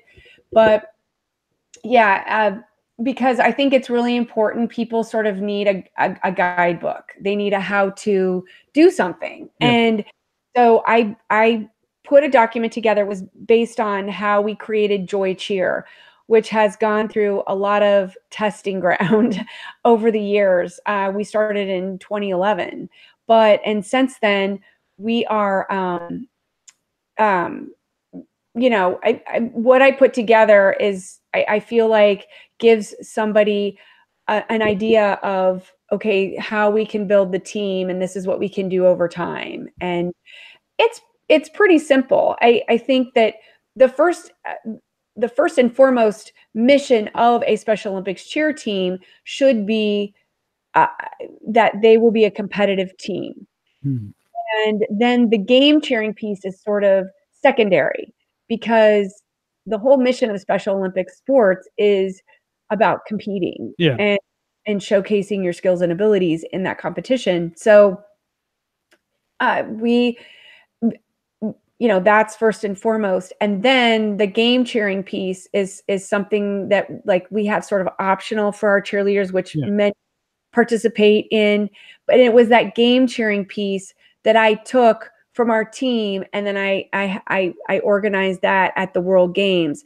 So that part of it, in bringing it to the world stage, was very significant, because it was that community outreach that is drawing attention to the sport and generating interest and enthusiasm for people to go and start their own Special Olympics cheer program. So it's kind of like coming in the door the back way, I guess, and that now we are doing this cheer competition demonstration at the World Summer Games in Abu Dhabi, in hopes that once it becomes an official sport, then we will have the cheer competition at the national games and then at the World Games in the future.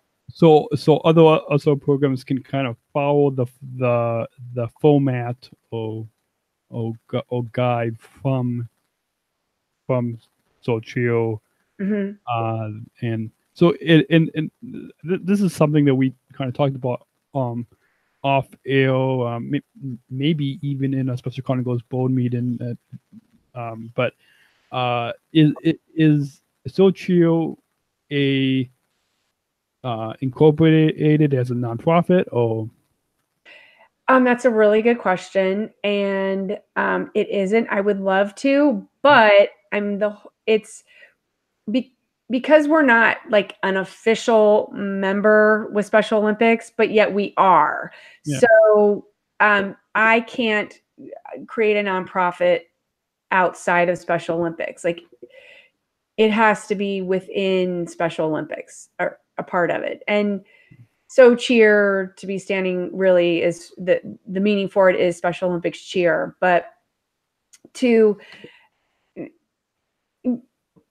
I feel like it could be created as its own department within the organization, because it's so big. And in that, you've got your competitive piece, and then you've got your game cheering piece, and how the two really are part of one another, but yet they're separate. So, the game cheering piece on a larger scale for the national games or the World Games falls under the special events department.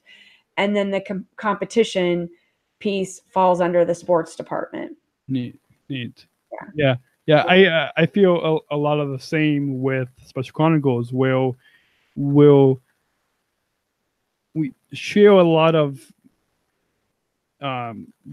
communications type things with Special Olympics, but then we also go beyond within our special needs community. So there's a lot of connecting things, with, but then yet at the same time it's separate. So what's coming up? I want our guests today are Darian and Joelle. She was here. Our girl's been fighting a cold this week. Yeah. Whoa, hold on. What'd you lose? Audio recorder just dropped, but we are still recording, so that's all. You never know what's going to happen doing a show. I know. So what's coming up for SOCheer? We mentioned the World Games, 2019 World Games happening in Abu Dhabi, March 2019, which this trusty commemorative program we can. That fabulous book. Yeah, the fabulous. Can I just give another big plug for this? That I know. Yeah, absolutely. Listeners can go and pick this up.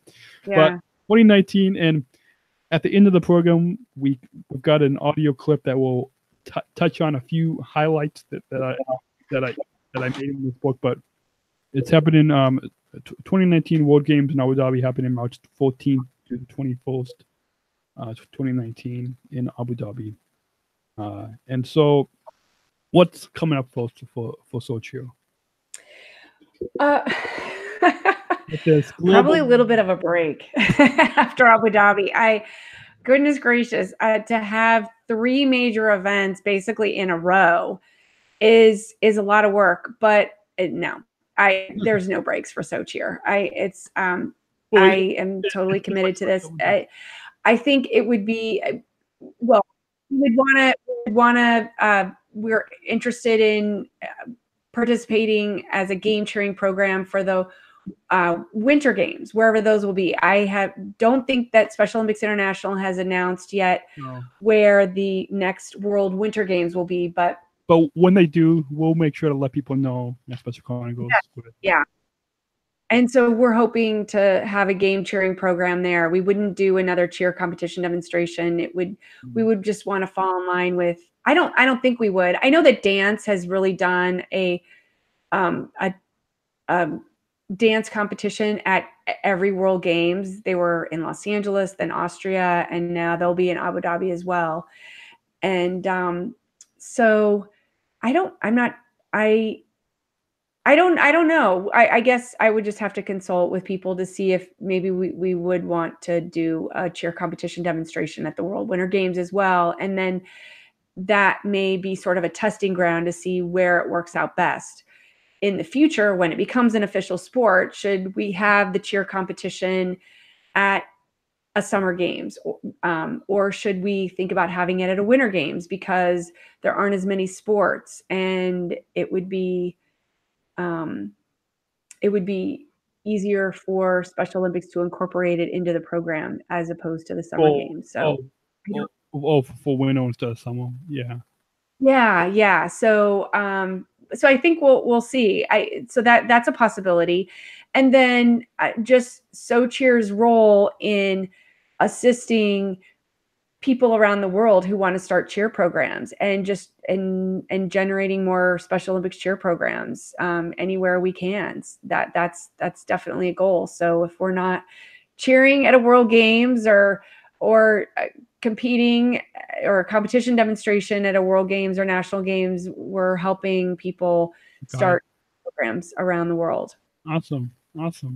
Well, and I'm sure our listeners can follow SOCheer online to keep up with all the wonderful stories happening in this global movement that is SOCheer, that is Special Olympics, that is the Special Chronicles, that is the Inclusion Revolution.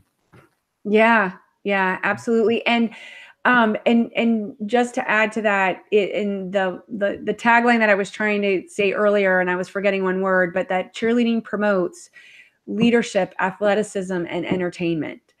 And that portion about leadership plays a big role in cheerleading. And these cheerleaders want to lead athletes, volunteers, parents, people who don't even know much about Special Olympics, and drawing them in to learn more about the organization, but leading everybody into the future of, participating in the inclusion revolution. Awesome. Well, I'll definitely have to highlight those three: leadership, athleticism, and entertainment. Yes. In letting people know to listen to this particular show to find out more about the future of SOCheer and this global movement within the inclusion revolution, which is why I believe the title of this episode, in SOCheer for the Inclusion Revolution, definitely ties in with what you just said about how cheerleading promotes leadership, athleticism, and entertainment. Really, truly choosing to include, truly leading and cheering this inclusion revolution. So, perfect. Yeah. Any, as we mentioned earlier in the program, but social media plugs, website, social media, as well as previous episodes on this program? I think we cut all the social media channels. Yeah. So I handle I handle all the social media. I would really like to find somebody to handle our social media. Same here. I want to find somebody as well. Yeah. So Facebook is what I usually do most of the posting, and then I try to keep up with Instagram as well, and Twitter not so much. I love Twitter, but I just haven't grasped it yet. As far I need to utilize it more for SOCheer.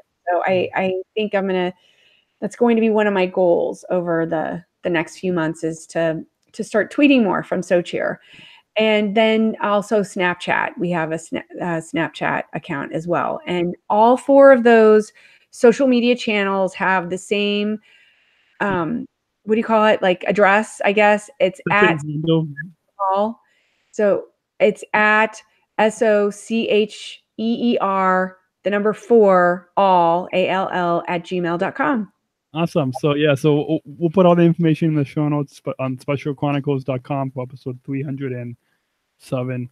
At SOCheer, number 4, all is the handle that will all of you listening or watching can follow SOCheer, as well as email SOCheer, number 4, all at gmail.com, and then their website is SOCheer.org.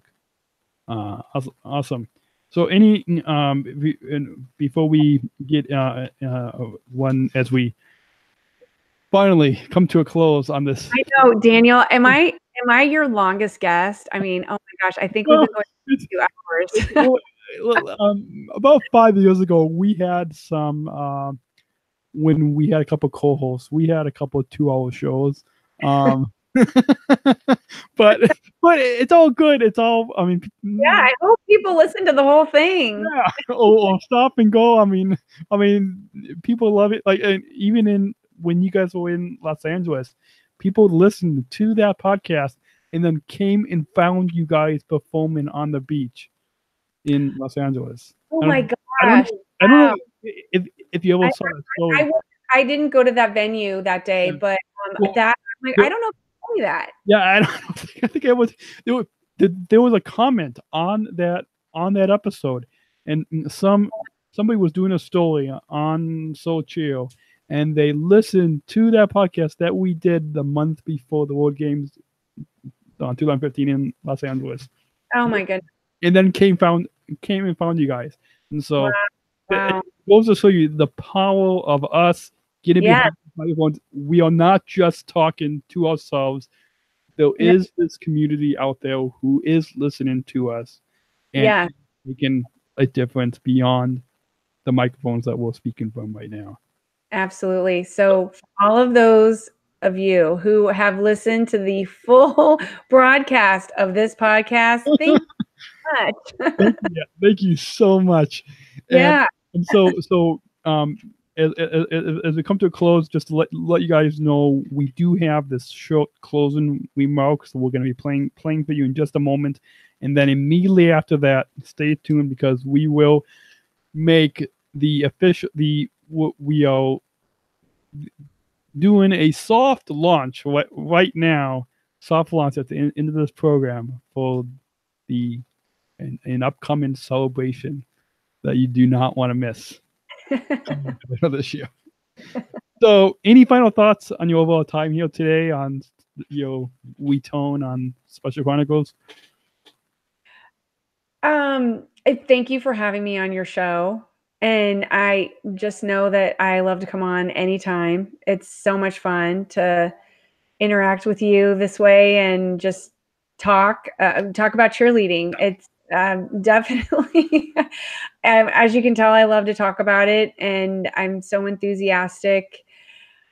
It's been an amazing journey, and I'm looking forward to the future and what will happen with cheerleading for Special Olympics, and hope to come on again to update everybody and what's going on. So awesome. Yeah, it's always a joy to have you and Joelle on this program, and always looking forward to updating all listeners and our viewers who on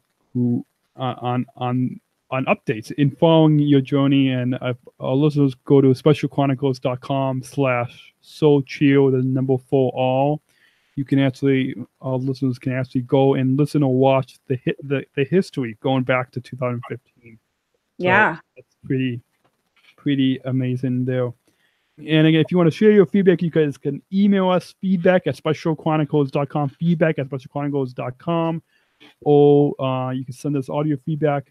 Or I think one of these days I will set it up where you can actually text us feedback, because apparently that's a new thing now, where you can actually put that email feedback@specialchronicles.com into your either iMessage or your texting app on your phone. Not just a phone number, but you can actually put in that email feedback@specialchronicles.com. Once I will get it once I set it up on this iPad that's in front of me right here, and then you can send us any. You can actually then be able to text us. That's and- great. Yeah. So you can join. So now that I set it on air, I should actually set that up. Right. Yeah. Yeah. Well, now you'll be forced to because you said it. That's why we need we need an assistant here to help us. Yeah. So, but yeah, that goes to the future. We're gonna find you somebody, Daniel. Yeah, we will. Yeah. So you can join the conversation on social media at Special Chronicles on Facebook and Instagram at Special Chronicles. So many of you have, or at Twitter at Special C Podcast. I know some of you out there listening have sent us messages on our Facebook page, and if it takes me a month to get back to you, like it happened for some of you this summer, You're a busy guy. especially when you're on vacation and competed in Special Olympics and doing all this. We apologize for getting back if we're delayed, but we will get back to you. I do read all those messages and am truly grateful. It truly makes my day hearing from all of you listening. And I'm sure Darian, you and all other board members, my dad Adam and Diane, we're all grateful for all the feedback that we get. Yes, absolutely. It's amazing to see, how many people you are connecting with around the world, Daniel, with Special Chronicles. It's amazing. Yeah. And what truly I didn't know 10 years ago is that we are slowly with bringing on contributors like Jose, like Katie in New York, who at that reception that we were at on July 19th, I even ran into some international global messengers and people who have read articles that Katie has written for us on Special Chronicles. So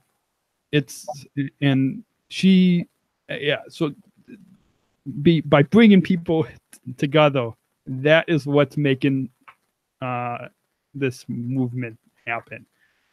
Right. Absolutely. It takes a team to be able to tell these stories, to make this content happen. And you can also leave us your 5-star ratings and reviews on Apple Podcasts, on Stitcher, Google Play, on Facebook, or wherever you listen to your podcast. It really helps to make a difference by leaving those reviews.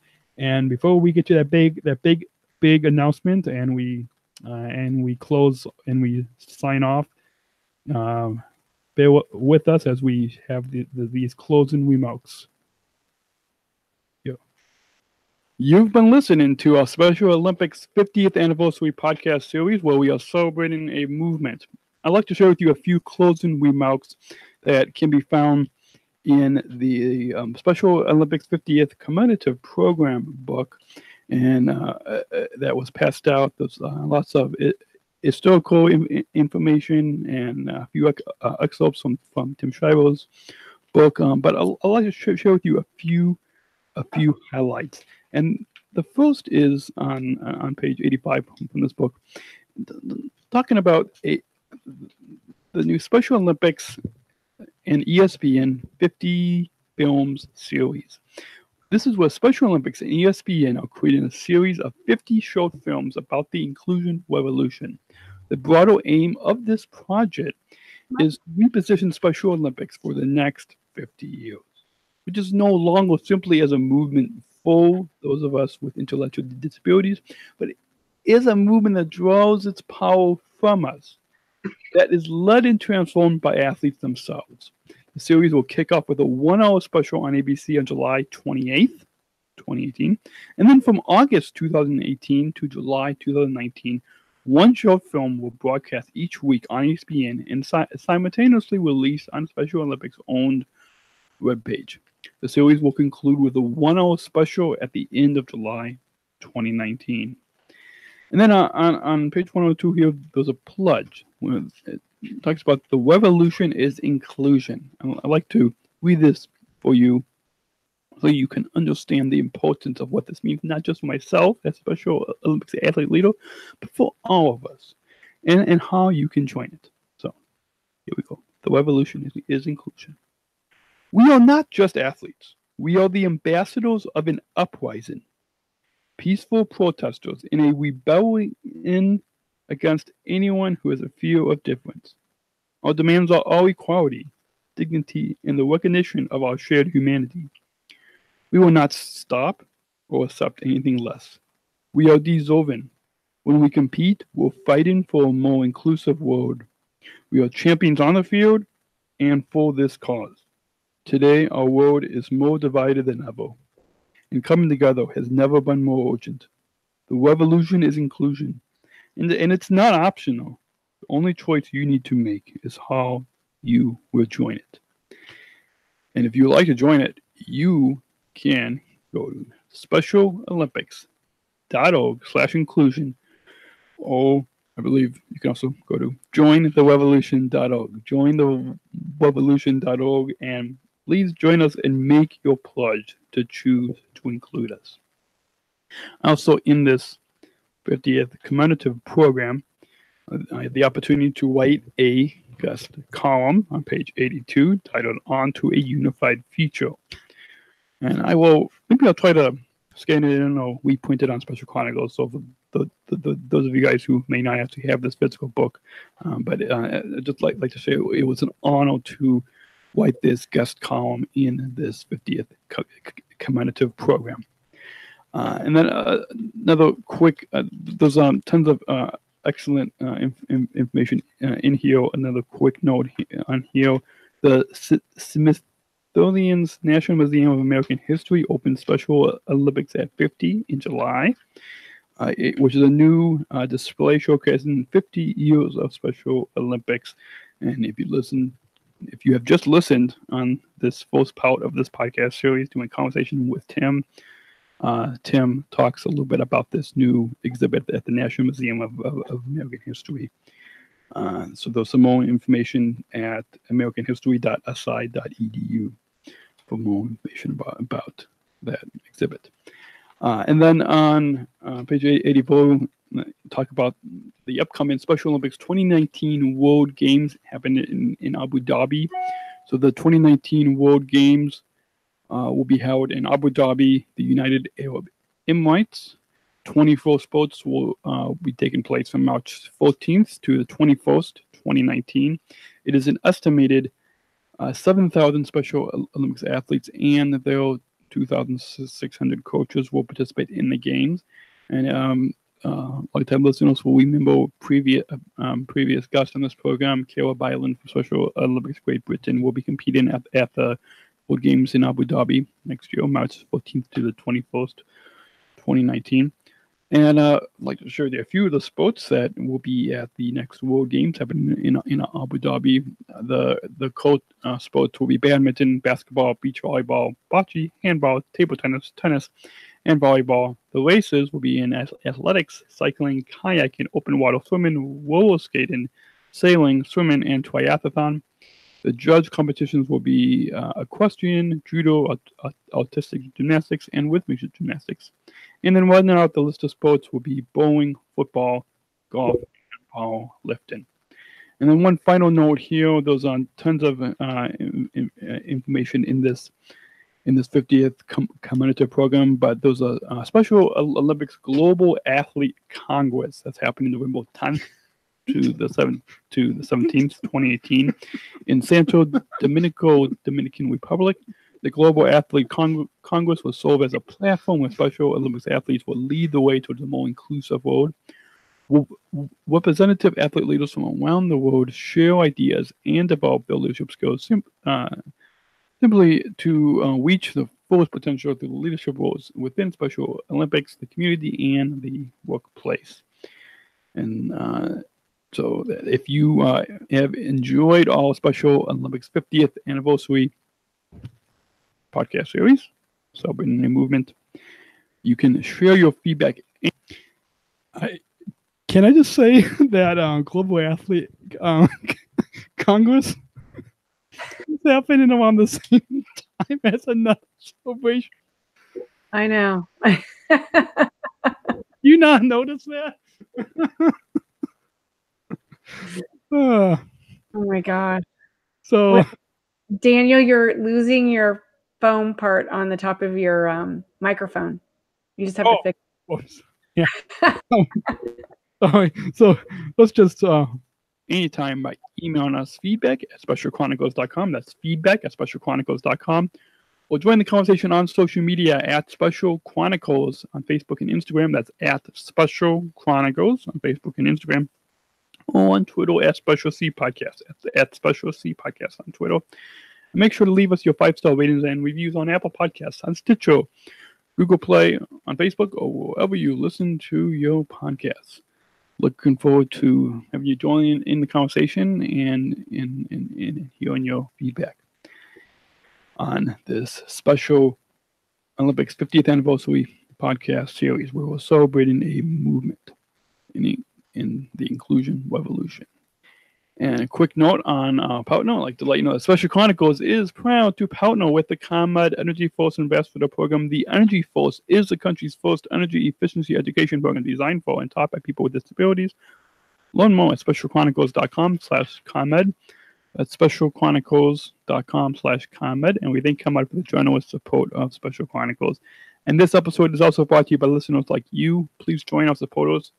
Help support us at Special Chronicles with your tax-deductible donation today to help us continue our mission of giving respect and voice to people with special needs.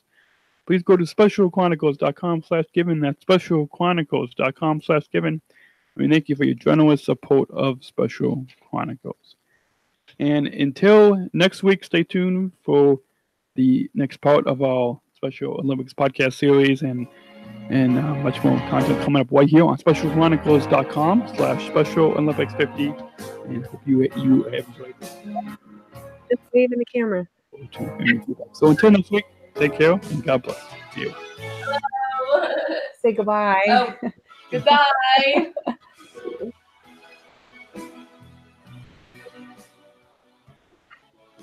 And it's so great. We're right back. So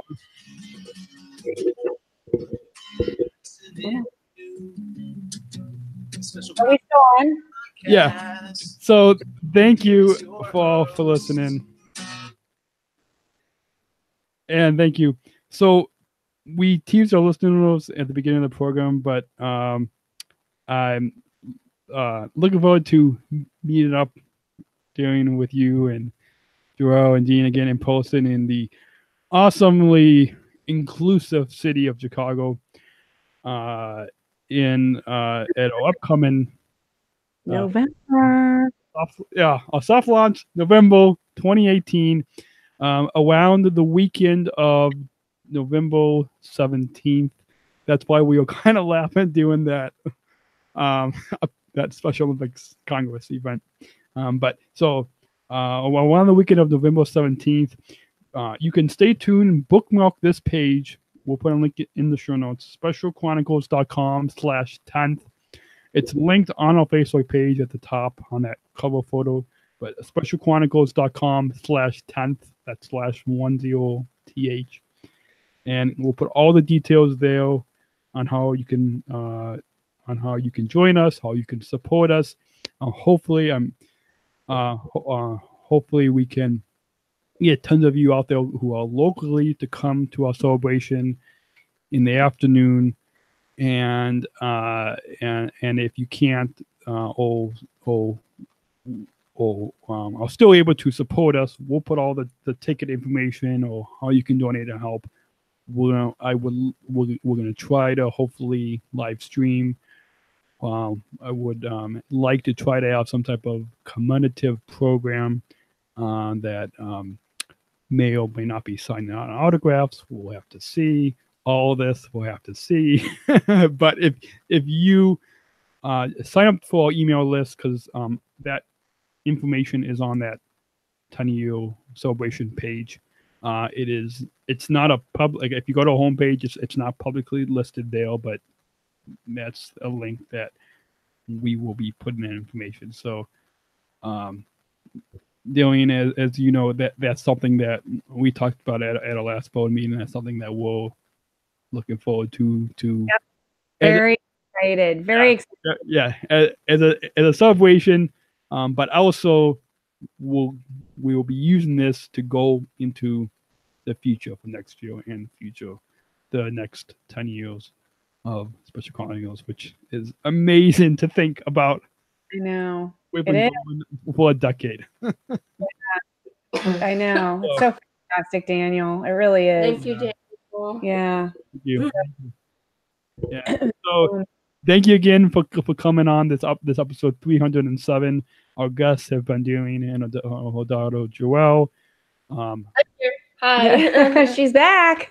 Be back. Yeah. Wonderful guests, wonderful supporters. It's amazing if you think that we've been friends for what? 3 years? 3 years? 3? Yeah, I think so. Or 3? Yeah. Because I like connected like just before 2015. Yeah. Something longer. Yeah. It feels like much longer, and it's amazing even when we connected. Yeah. Like how we all were already connected when we connected. When we connected, right? Connected. Yeah. So it's amazing. It shows this movement that we have some exciting plans ahead. So you guys stay tuned. And we've been on for 2 hours and 34 minutes. So I think it's time for us to sign out. So until stay tuned. Say goodbye, Joelle. Sayonara. Until next time, you guys, remember, we'll try to have this sign off now, as it's the sign off I'll try to say from now on. Remember, choose to include. Maybe we could say that all at the same time. Until next time. Include. Until next time, choose to include. Yeah, you want to say that? Come on, let's do it one more time. Come on, Joelle. One more time. One more time. Choose to include. Whoops. Let's do that one so I can press the button correctly this time. Until next time. Okay, there we go. Okay. Until next time. Choose to include. Until next time. Chronicles, giving respect and a voice to people with special needs. 2 hours and 35 minutes is. I'm gonna stop the video. And are we all